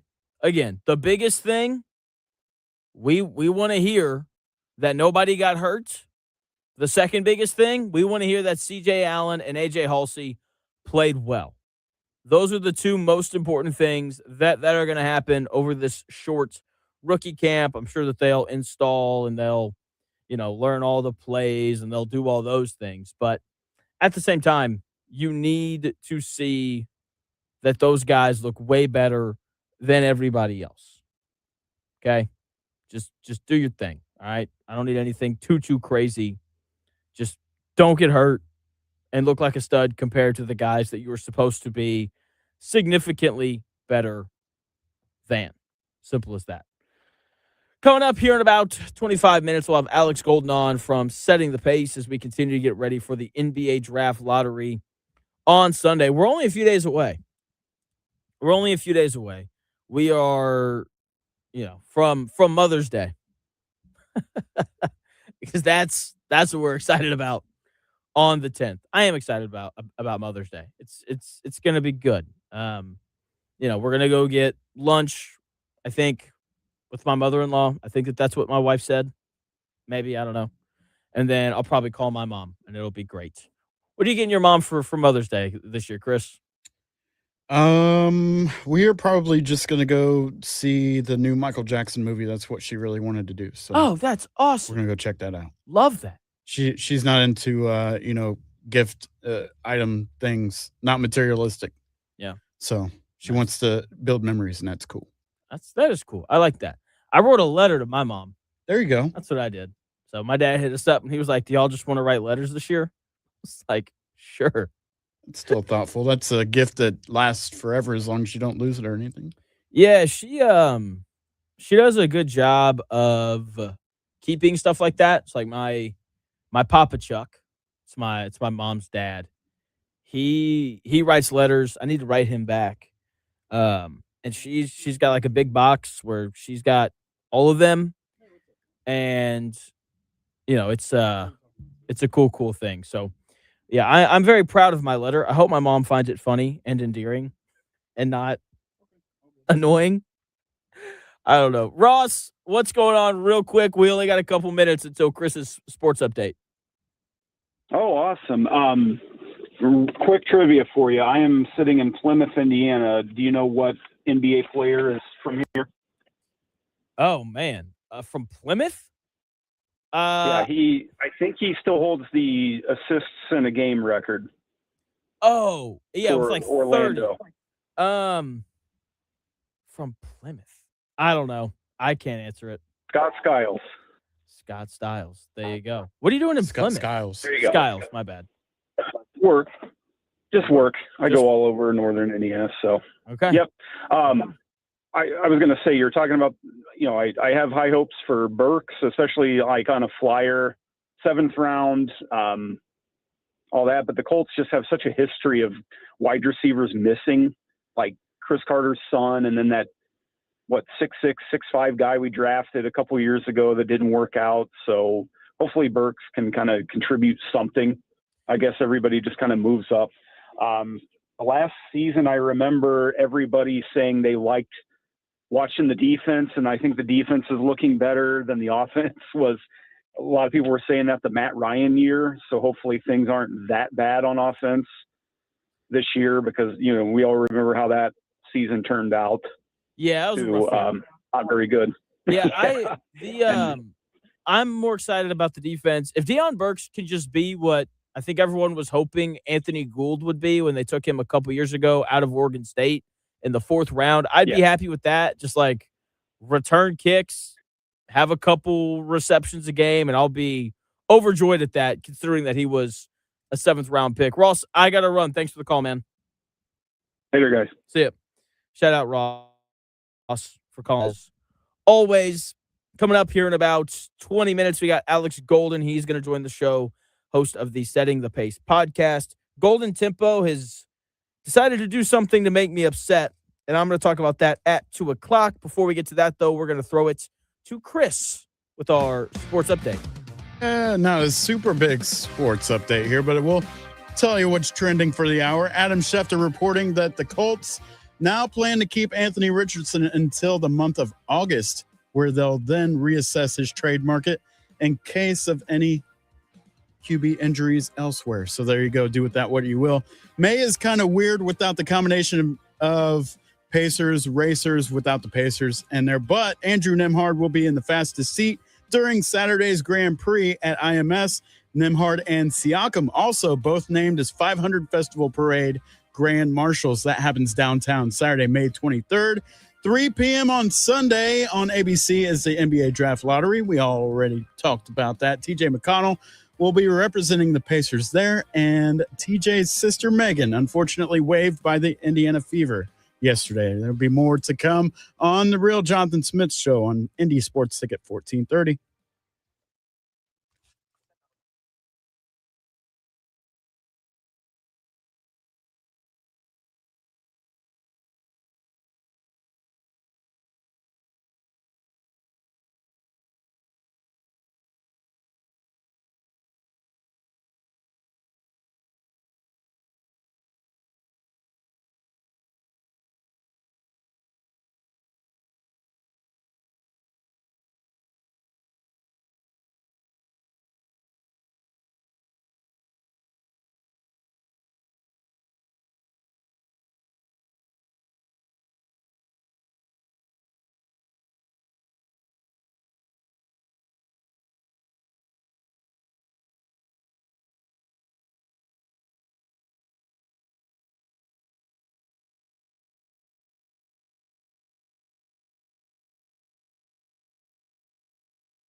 do this.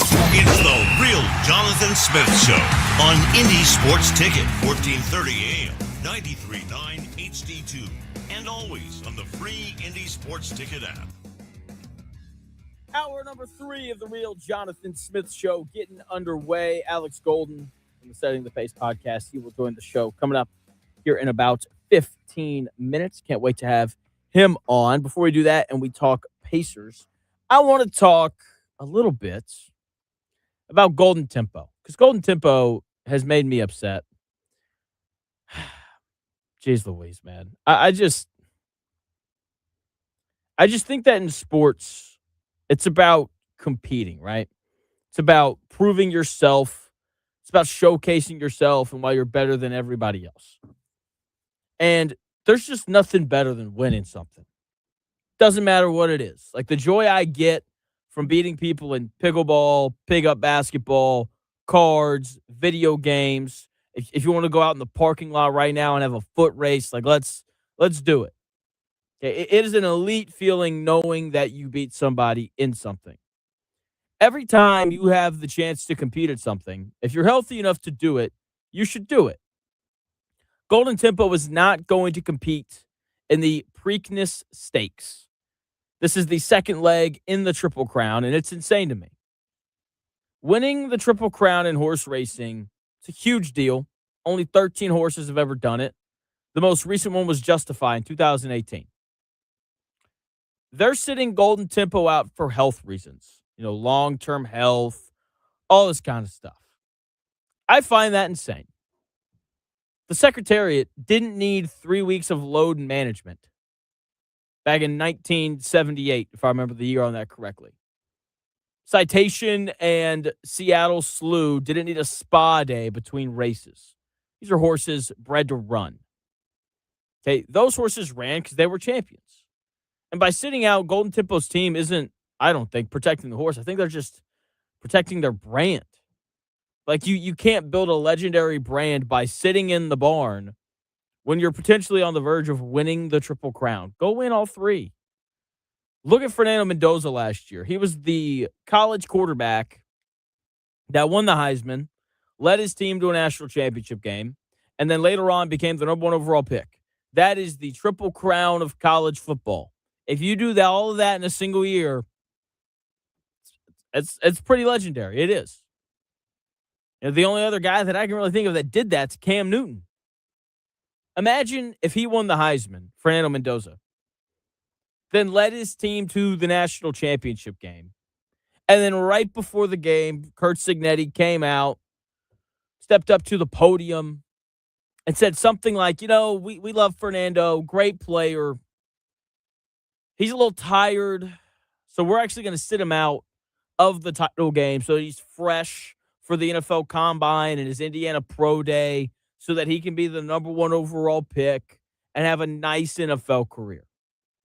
Okay? And also, like in terms of his health, like those Miami offensive or defensive linemen, big, strong, we just don't want him to get hurt. We don't want to ruin his NFL career. You don't skip the pinnacle of your sport to prepare for what's next. The Triple Crown for Golden Tempo is what's next. It's a big deal. Okay, it is such a rare achievement that when you are presented with the opportunity to maybe win it, then you do. There have been more unassisted triple plays in Major League Baseball history, 15, than Triple Crown winners. There have been more perfect games, 24, than there have been horses that have won the Triple Crown. Getting a hole-in-one is more likely than winning the Triple Crown. More hockey players have recorded 5 goals in a single game than there have been Triple Crown winners. When you have the opportunity to make history, you have to go for it. I hate it when teams and athletes don't. I hated it in 2009 when the Colts were 14-0 and they pulled their starters against the Jets. They go on to lose that game. When you have an opportunity to go undefeated and do what the Miami Dolphins did in 1972, you should go for that. That is a legendary thing that you can do. I hated it in 2022 when Clayton Kershaw was perfect through 7 innings. He had thrown 80 pitches, on the verge of throwing the 25th perfect game in Major League Baseball history. But Dave Roberts took him out in the name of health. When you have an opportunity to put yourself in the history books, you do it. I love that in 2016, the Warriors committed themselves to going for that 73-9 regular season record. Klay Thompson was playing hurt. Steph Curry was playing banged up. That's what teams and athletes should do, because you're not just competing against the people around you. You're competing against everybody who has ever competed in these things before. I think sitting Golden Tempo out of the second leg of the Triple Crown is flat out disgraceful. This is your only opportunity to do this, and you're completely passing on the opportunity to win the Triple Crown. The Golden State Warriors didn't win the title in 2016. But we still talk about 73-9 a decade later. We talk about it because they had the guts to chase greatness when they could have just coasted. And look, maybe they would have won the NBA Finals if they had done that, but they didn't. By skipping the Preakness, Golden Tempo might win Belmont in June. But he'll do it as just another horse. He had the chance to make himself an immortal in the world of horse racing. But now, if he wins the Belmont in June, it'll just be like a little footnote. It'll be like, this year we almost had a Triple Crown winner for the first time since 2018.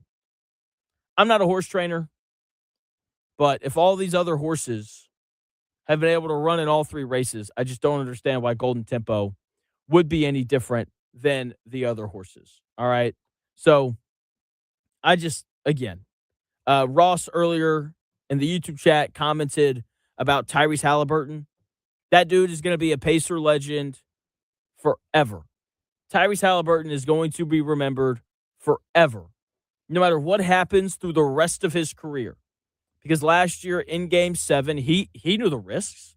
He knew that there was a decent chance that he could walk out there and pop his Achilles playing on the calf strain. But he did it because he was competing for something. He wanted to etch his name in the history books. NBA champion Tyrese Halliburton. And it was just such a bummer last year when he popped his Achilles. We're going to have Alex Golden on from the Setting the Pace podcast. He's coming on here in like 5 minutes or so. 8 minutes. Let me be a little more accurate here. And he'll be really good. We'll talk lottery, Pacers, what happens if they win the lottery? What happens if they don't win the lottery? All of those kinds of things. And I'm really excited about it. Alex does an excellent job on the Setting the Pace podcast. Can't wait to hear him and everything else that he's got going on. So he's joining the show coming up here in about 7 minutes or so. And yeah, I can't wait. I can't wait at all. So, yeah, Golden Tempo, go race. Come on now. Let's step up and go for glory, because glory's a really cool thing. I'm just saying. There's nothing like doing something that people don't often do. And, I'm hoping that Golden Tempo and the trainers and all those things, I'm hoping that their camp changes their mind and they wind up pushing for and going for this amazing opportunity that they're only going to have once. They're only going to have once. So hopefully they change their minds. If you want to look and feel your best this summer, Indiana Medical Center is your solution. They are a leading medical spa offering transformative non-surgical treatments. Tomorrow at 9 a.m., go to indiesportsticket.com and click on the Sweet Deals tab to get any body sculpting, skin tightening, or facial rejuvenation, a $399 treatment for only $149.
The best takes. Maybe. The Real Jonathan Smith Show on Indy Sports Ticket 1430 AM, 93.9 HD2, and always on the free Indy Sports Ticket app. Welcome back to the Real Jonathan Smith Show here on Indy Sports Ticket. Thanks for tuning in, no matter how you're tuning in, whether that's YouTube, X, the Indy Sports Ticket app, or 1430 AM. Buzzard, real quick, we got Alex Golden waiting on us. As always, I am blaming greed and the owner that wants more stud fees and does not want his horse to fall short in this second race. I'm not blaming the horse. I'm blaming the owner. That's all I got to say. Hey, that's probably right. That's a great point. Thanks for the call, Buzzard. All right, see you. All right, thanks for the call, Buzzard. Now bringing in the one and only Alex Golden, who does a great job covering the Pacers over on the Setting the Pace podcast. Alex, what's going on, man? How are you? Hey, I'm doing all right. How are you guys doing? Man, I think we're just ready for the lottery. I think we're just kind of sitting here twiddling our thumbs, kind of waiting on that. How much work have you done into if the if the Pacers land the number one overall pick? Did you have a guy that you're a little more fond of than the others? Oh, yeah. I mean, I think that it is, there is a consensus top four for sure, but I do think that AJ Demancia has kind of separated himself as the number one in this draft class when you're looking at the top four, just because it's hard to find a 6'9" wing that can be a three-level scorer and has defensive upside. So I think that with AJ Demancia, he's got to be number one, but I've heard cases against, him, maybe some other players, but to me, it's just when you look at the size and what the Pacers actually need to, it's not just a best player, but it's also a best player plus what fits the roster the best. Yeah, I've been comparing this decision a lot with the Warriors back in 2020 when they took James Wiseman. This like flexibility between how do we do what's best for us to win right now, but also we're not going to have a top four pick again for probably a long time. So how do we also set ourselves up well for the future? I'm just of the belief that when you have Tyrese Halliburton, you can just kind of make anybody work. I think they should just take the best player available. How do you think they're going to go about kind of bridging that gap of winning next year, but also setting themselves up for success down the road? Yeah, I mean, I think it's a great point to bring up about Tyrese because Tyrese can do so much. And if you look at how the Pacers are built, roster-wise, it's one of those things where they have a 2-year window here with Siakam and Zubats and Nembhard all under contract until their contracts come up where they're looking for a new extension. And so you kind of got this 2-year window where you feel like, okay, this is a team that has enough to win a championship. So when you're drafting a player here in the top four, it would be a little bit short-sighted to just draft based on fit for this group currently.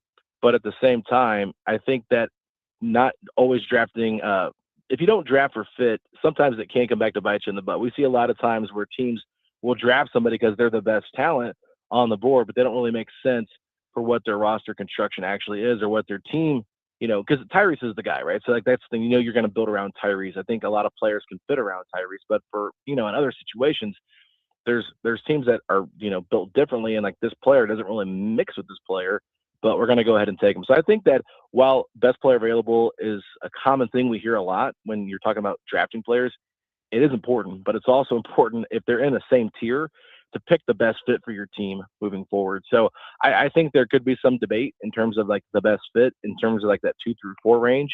And that's where it could kind of get a little bit murky in terms of best player available versus best fit. But like you said, with Halliburton, you know that you're going to get somebody that's going to obviously just fit in with what this Pacers team does because Halliburton's going to do whatever it takes to make sure this player is the best version of themselves. Joined by Alex Golden, who does a great job covering the Pacers. He writes about them over at Pacers on SI. He's got a podcast as well called Setting the Pace, where he does a great job covering them there on top of the writing. And I think Coach Carlisle needs to be mentioned in that as well in terms of just someone who's going to figure it out. Like when you look at the last 3 stars that he's coached, whether that be Dirk, Luka, or Halliburton, the offenses have all looked incredibly different, yet they've all been amazingly efficient. And so he's obviously has to come into this equation as well in terms of a guy who just kind of makes it work.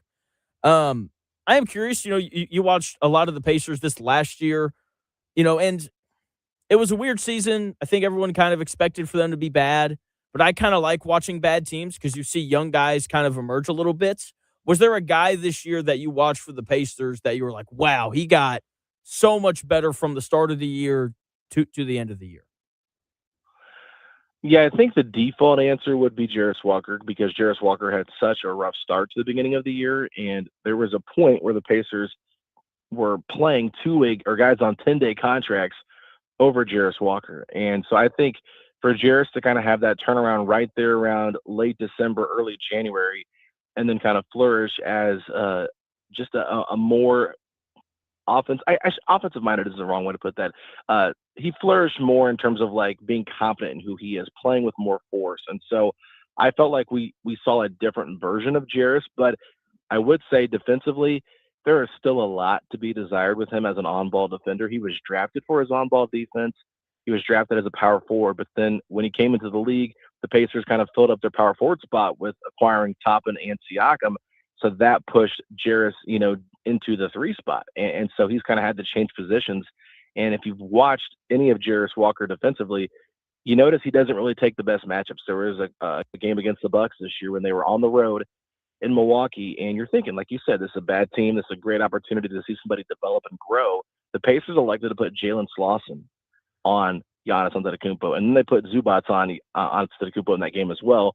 And Jarris Walker was guarding Kyle Kuzma. So I think that while we saw an offensive, uptick from Jarris and just doing a lot of the smart things in terms of playing the right way, the defense, there was still a lot to be desired. So if he can kind of just, grow from his learning experience this year and then apply a lot to that to the defensive side of things next year, it's going to help a lot. But we really saw him take a step forward. And I think another player that also did the same thing, even though it was in a different spot, is Andrew Nembhard. Andrew Nembhard really kind of solidified himself as someone that could be a starting point guard for a lot of teams. And when you look at how he just kind of slowly embraced and handled that point guard responsibility, he got better each and every month. And I think he finished the season as like top 7 in assists for the year, and he missed probably 20-some games. So it's one of those things where you really started to see him break out there the last couple of months and showcase, wow, this is a guy that can probably do a little bit more if asked to do a little bit more.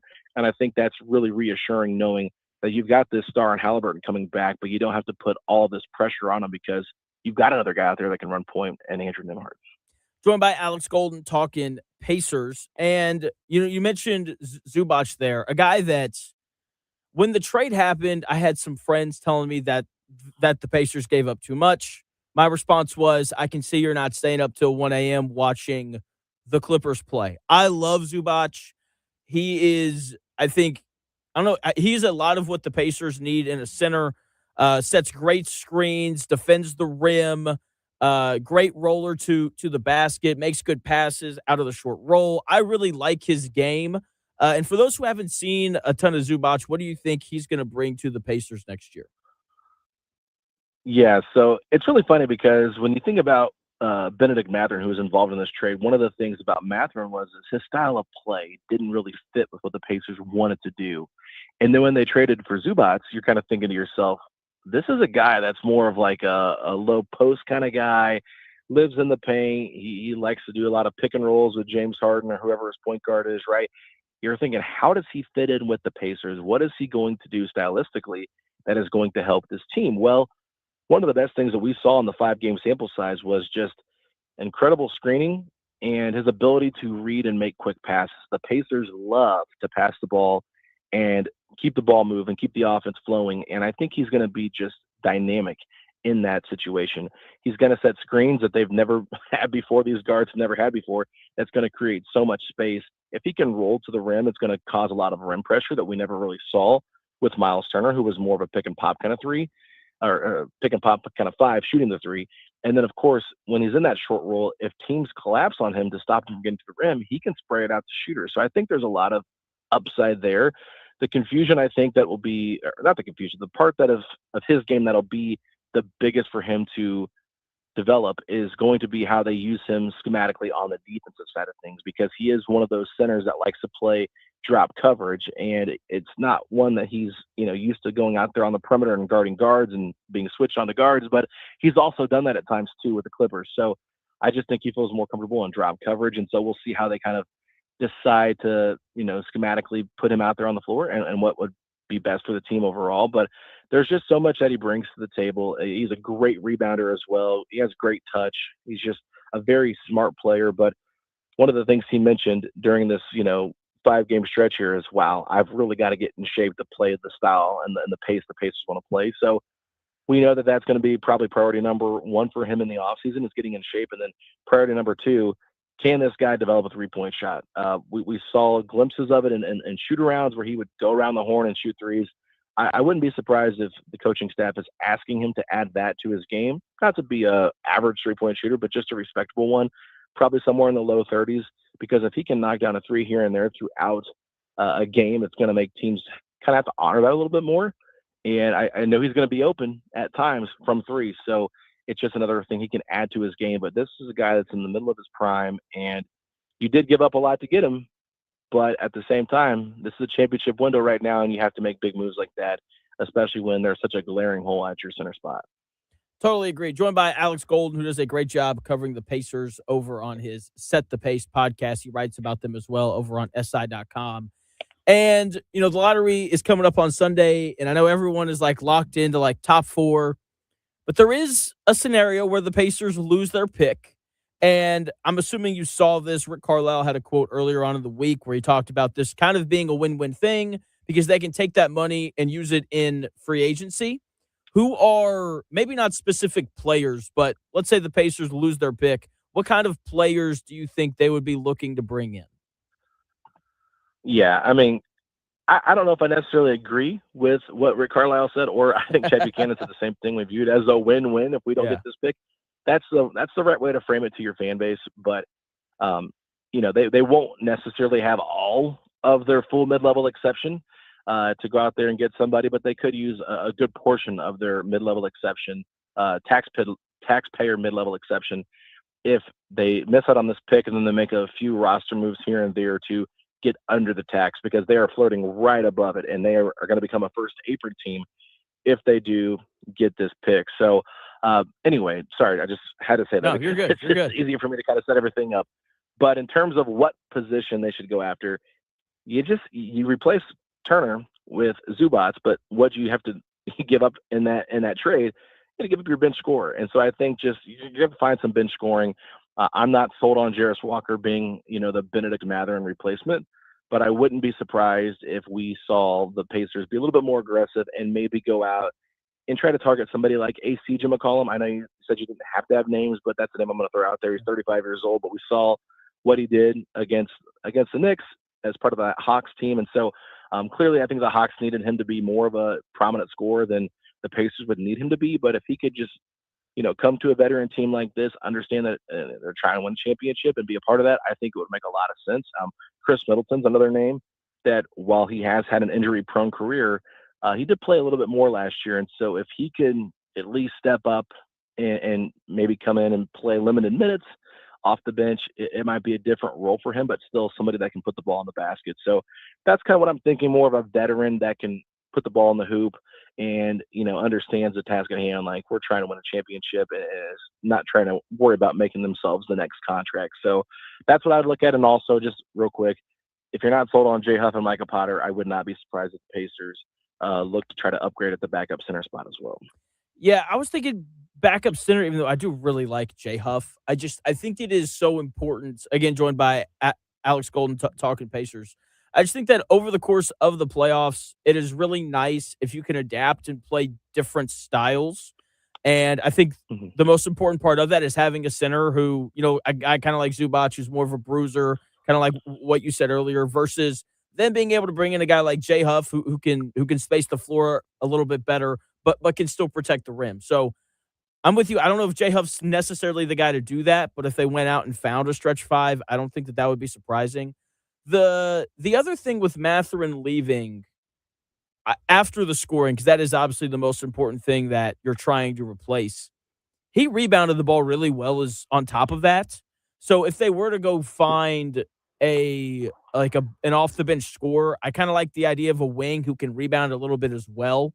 What do you kind of think about that aspect of, kind of losing Mathurin and the rebounding side of it too? Yeah, I mean, I definitely think it's an underrated part of his game. So you want to you want to find someone that can do that as well. But I think with adding a guy like Zubats on his team, it hopefully does kind of fill some of that void too as well for rebounding purposes. And it's just, rebounding is more of a team thing than an individual thing. Yeah, sure, some guys are great at it. Mathurin was clearly great at it for his position, but I think that they can be a collective group that does that. And we've seen it time and time again that, when the playoffs are around the corner, right, guys just totally buy into their role. And so can Jarris Walker step up and be like, I got to go get rebounds. It's what's going to keep me on the floor in the playoffs. I want to play, so I want to be a part of this. What am I going to be able to do that's going to keep me on the floor? Is Johnny Furphy able to come back and be healthy? Because we know Johnny Furphy is a great rebounder for his position. Yeah. I think he could be someone that's sneaky in that role as well. So, yeah, that all makes a lot of sense to me. And then just to touch on your stretch five comment, Jay Huff only shot about 30, 31, 32% from three this year. So the element of the stretch was there, but it wasn't consistent enough. Micah Potter definitely gave you more as a stretch three or a stretch five, shooting around 41, 42% from three. But at the same time, Micah Potter was attacked every single time on the opposite side of the floor because teams were just going at him defensively. And that's why I kind of think you got Toppin, who can play some small ball five. You have Furphy, who they played at small ball five quite a bit. And depending on who they draft, if they draft a power forward like a Cameron Boozer or a Caleb Wilson, could one of those players play some small ball five? Or is there like a Robert Williams that was on Portland that could be available in free agency that, isn't the floor spacer, but they can really protect the rim. They can be a lob threat, and he's a great passer. So I just think that there's other ways they can go about getting some center depth. And I don't think it has to be just a floor spacer, because I think you can find that element of floor spacing in Obi Toppin at the small ball five, especially in the playoffs. Joined by Alex Golden, does a great job covering the Pacers, talking a little bit about their future. Alex, I know that you got to run. I know you've got an Indiana Fever season preview coming out tonight. You have any other projects in the works right now that we should be on the lookout for? Just daily content over at Setting the Pace. We're going to have Fever coverage this year, probably 2 or 3 episodes a week of that. And then, Monday through Friday, we got Pacers content for you. So James Boyd of The Athletic will be joining us for tomorrow's episode, if you want to check that out. Bryce Simon from the Game Theory podcast joined me on the most recent Pacers podcast. And then Pat Boylan, television voice of the Indiana Fever, he joined me and my co-host for tonight's Fever podcast for about a 45-minute season preview. So keeping you covered over there. If you like written work and not really a fan of listening to podcasts, a lot of what I talk about on the podcast can be put into articles over time. So I do write a lot for Pacers on SI. You can probably, check an article out there a day if you're looking for some content. So really appreciate the opportunity to come on and talk with you, and appreciate everybody, for tuning in and supporting the show and the podcast. Absolutely, Alex. Absolutely. Thanks for coming on, man. I will talk to you later. All right. All right, man. Sounds good. See ya. That is Alex Golden again. Does a great job covering the Pacers. Is picking up his Fever coverage right now a bit as well. And we've got breaking news.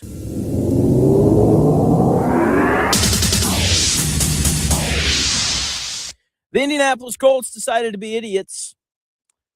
That's not the breaking news. That's par for the course. They have released cornerback Kenny Moore, who recently requested a trade. Sometimes in life, you got to be mean.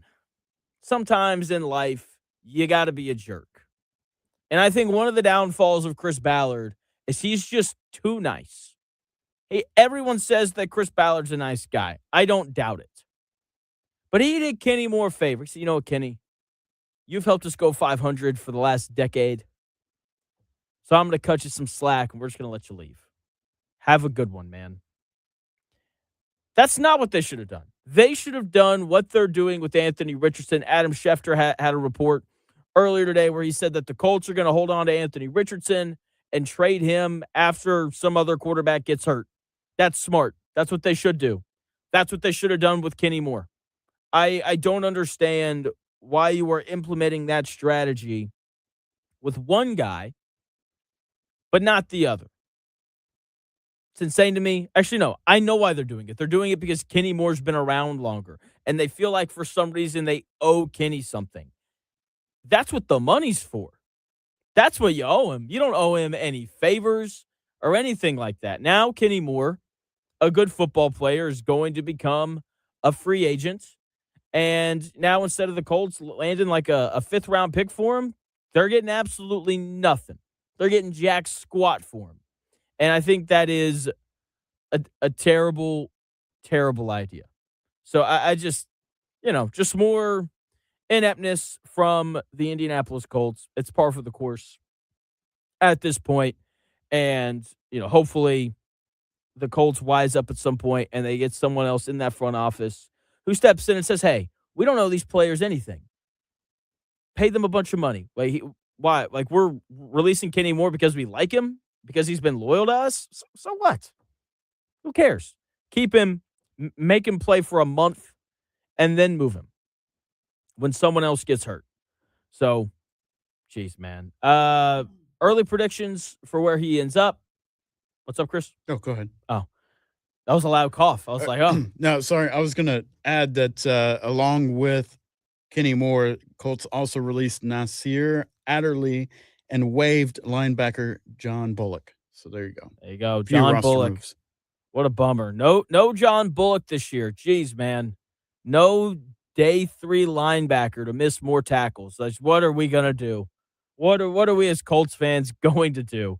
Yeah, I just, he'll probably get picked up by a good team. Like the Eagles, Cowboys make a lot of sense for him as well. So we'll see where he ends up. But just, just the Colts. This isn't even like a dumb mistake.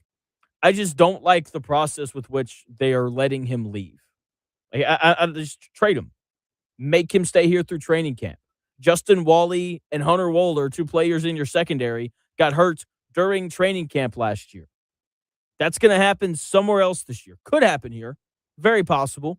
But it could also happen somewhere else as well. Lottery coming up on Sunday.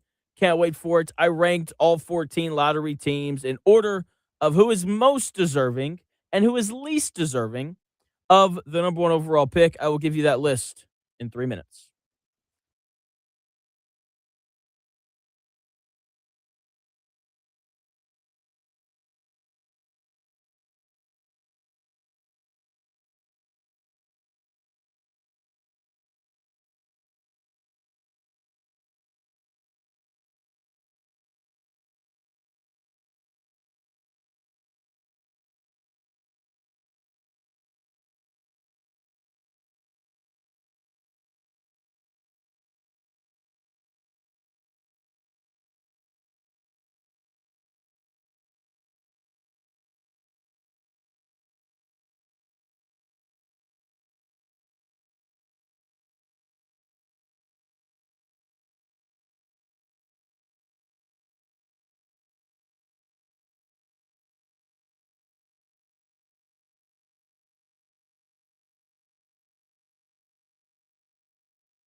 pivots in today's sports world.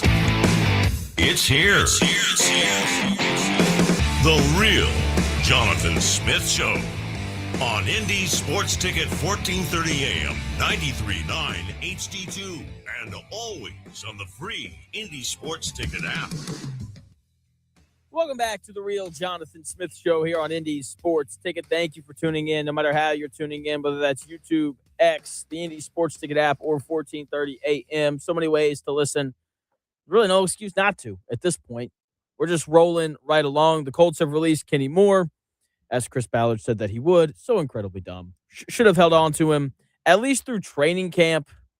See if a corner on some other team gets hurt.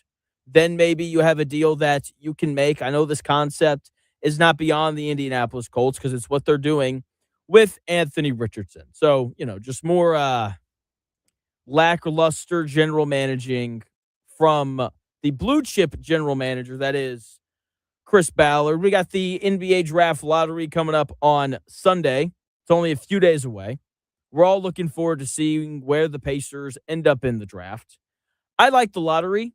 It's got a nice little sense of humor.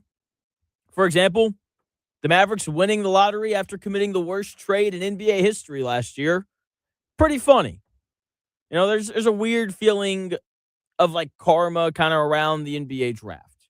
And everything that a team and its fans do, I think, impacts their deservedness of the ping pong balls bouncing their way. Does your team really deserve to win the lottery? Did they handle their business the right way last season?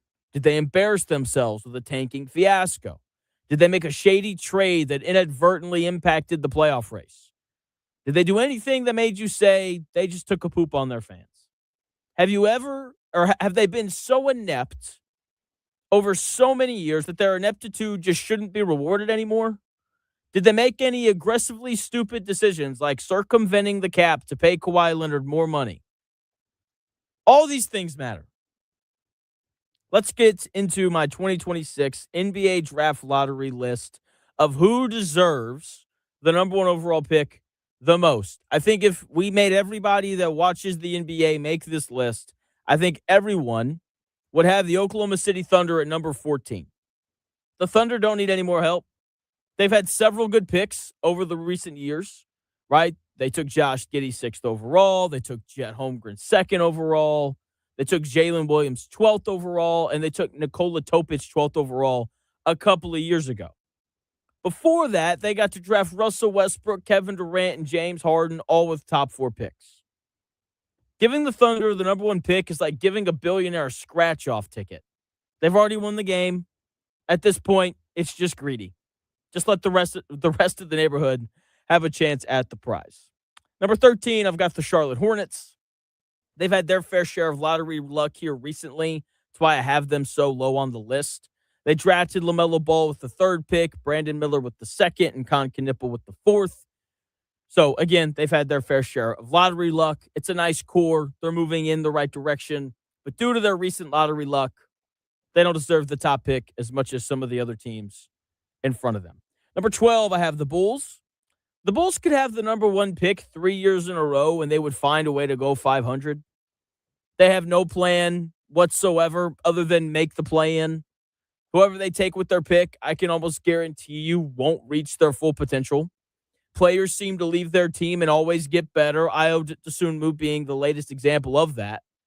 And yes, I feel bad for Bulls fans, but they lack the common sense showing up to games. So I don't feel that bad for them. Okay, they've also had their fair share of luck. Going back to 2008, they had a 1.7% chance to win the number 1 overall pick. They won it, and they got to draft Derrick Rose. They also gave up multiple lottery picks to the Orlando Magic in exchange for Nikola Vucevic. They are poorly run. They do not deserve the number 1 overall pick. Number 11, I have the Bucks. The Bucks are likely about to lose out on Giannis this offseason. They won a title a couple years ago. And when they trade Giannis, they're going to get several picks in return for him. The reason why I don't have them higher on the list is Giannis wanted to come back and play this year. They didn't let him so that they could continue the tank. They also made a terrible decision. I mean, the worst decision of maybe any front office in the NBA last year. Watching the Bucks front office right now is like watching someone burn their house down just to see if their insurance check covers a new gazebo. You waived Damian Lillard and stretched his contract so you could sign Miles Turner to a $30 million a year deal. You don't get the number one pick for that. You get a lecture on financial responsibility. When you make a trade that's stupid or a transaction that's stupid, you don't deserve the number one overall pick. Number 10, I've got the Miami Heat. Wanted to put them higher, but they've just had too much success for me to put them higher. And nothing tragic has really happened to them. I love that they had Bam Adebayo go for 83 against the Wizards. I love the fact that they embarrassed a team that was shamelessly tanking. I love that they refused to tank.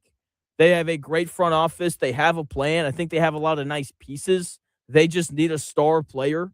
And once that happens, they'll be one of the better teams in the Eastern Conference.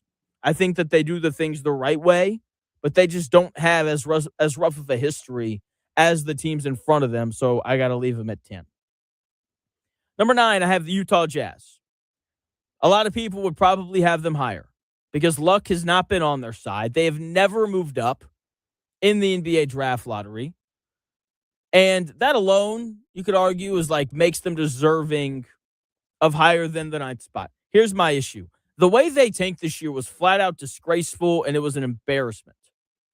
When you sit your best players the entire fourth quarter so that you'll lose, you don't deserve anything good.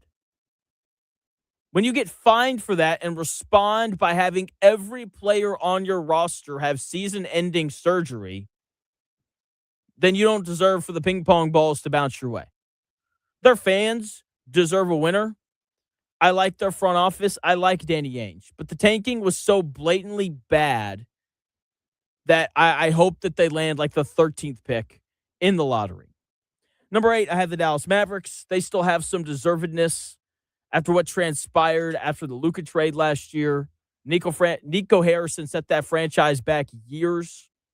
To their credit, they did hire Masai Ujiri, one of the better presidents of basketball operations in the sport. They're in a much better place because of that. I like Jason Kidd. Thought he did a good job developing Cooper Flagg this year. Did a decent job with Giannis as well when he was in Milwaukee. So they've got a plan built around Flagg. And outside of drafting Cooper Flagg, like they haven't had a ton of lottery luck. You know, the year that they had the 5th pick and got Luka, like they were really bad that year. Seemed like the right spot for them to land. So I've got them 8th here on the list. Number 7, I've got the Nets. I don't like that I have the Nets this high, but I appreciate that they're willing to go for it. Something that Golden Tempo would never do. They brought in Kyrie, Kevin Durant, and James Harden because they wanted to win. They did the same thing when they brought in, Joe Johnson, Paul Pierce, and Kevin Garnett. This is a franchise that has chased winning in a big way. Chased it in a big way. The reason why I don't have them higher is because Nets fans don't exist. Like they're like holograms in the crowd. They're not actually sitting there, So that's why I've got them at 7. Number 6, we got the Sacramento Kings. One of my favorite basketball seasons that I've ever watched as a neutral, unbiased fan was the Kings a few years ago when they earned the 3 seed. The Light the Beam team was an absolute treat to watch. Seeing Sacramento rally around them was just so much fun. I wanted to put them higher, but I just can't ignore how bad of an owner Vivek is. He told them not to draft Luka Doncic because Sacramento wasn't a big enough market for Luka. It's like, he needs to go to a place like L.A. or Dallas or Atlanta.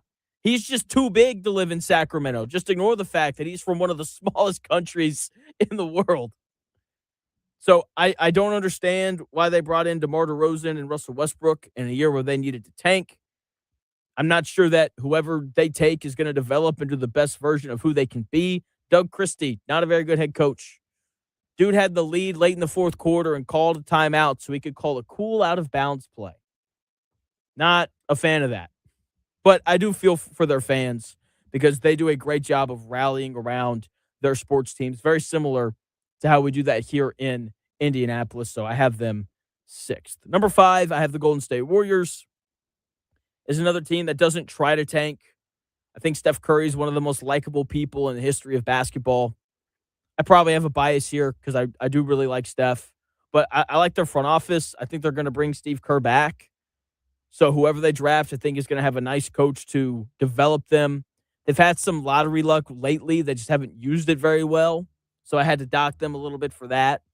James Wiseman was a bust. Jonathan Kuminga, bust. Moses Moody has been okay. Outside of that, the draft's been pretty dire for them. Number 4, I've got the Memphis Grizzlies. The Grizzlies have never played in the NBA Finals, and they've never had the number 1 pick. They've had good recent lottery luck. They land John Morant with the number 2 overall pick. They land Jaren Jackson Jr. with the 4th overall pick. It's not their fault that John Morant lacked the maturity to be the face of their franchise. Well, they didn't have to take him at number 2. Yeah, they did. He was clearly the best option after Zion Williamson that year. So I also feel bad for Memphis fans right now because their city's been put on blast. Apparently, the hotels there aren't very good. It's a proud city with very proud fans, so I've got them 4th. It's probably about time for the lottery balls to bounce their way. Number 3, I have the Washington Wizards. The Wizards have not been good in my lifetime. I know they landed John Wall with the number 1 overall pick 15 years ago, but since then, their lottery luck has not been good. They haven't moved up in the lottery in a decade. Last year, after having a bottom 3 record, they had the 6th pick, so they slipped a ways. They have fans in D.C. really starving for a winner. I don't have them higher, though, because they traded for Anthony Davis and Trae Young for them not to play. It was like the most stealth tanking maneuver ever. Hey, we're going to go get these 2 former All-Stars, and then we're going to make them not play. We're going to say that they're hurt, and then we'll start trying to win next year. So I had to drop them for that. Number 2, I have the Hawks. I just think that they're a very savvy front office. I think they're headed in the right direction, and I like their head coach. I love that they were willing to part ways with Trae Young to build around Jalen Johnson. There are teams in the NBA that once they kind of get the face of their franchise, they are very reluctant to move them. I appreciate the Hawks looking at Trae Young saying, yes, you're a star here in Atlanta, but we're not really going to win anything with you. That one year that we went to the Eastern Conference Finals, a fluke. So I like that they were willing to realize that, self-awareness, very important.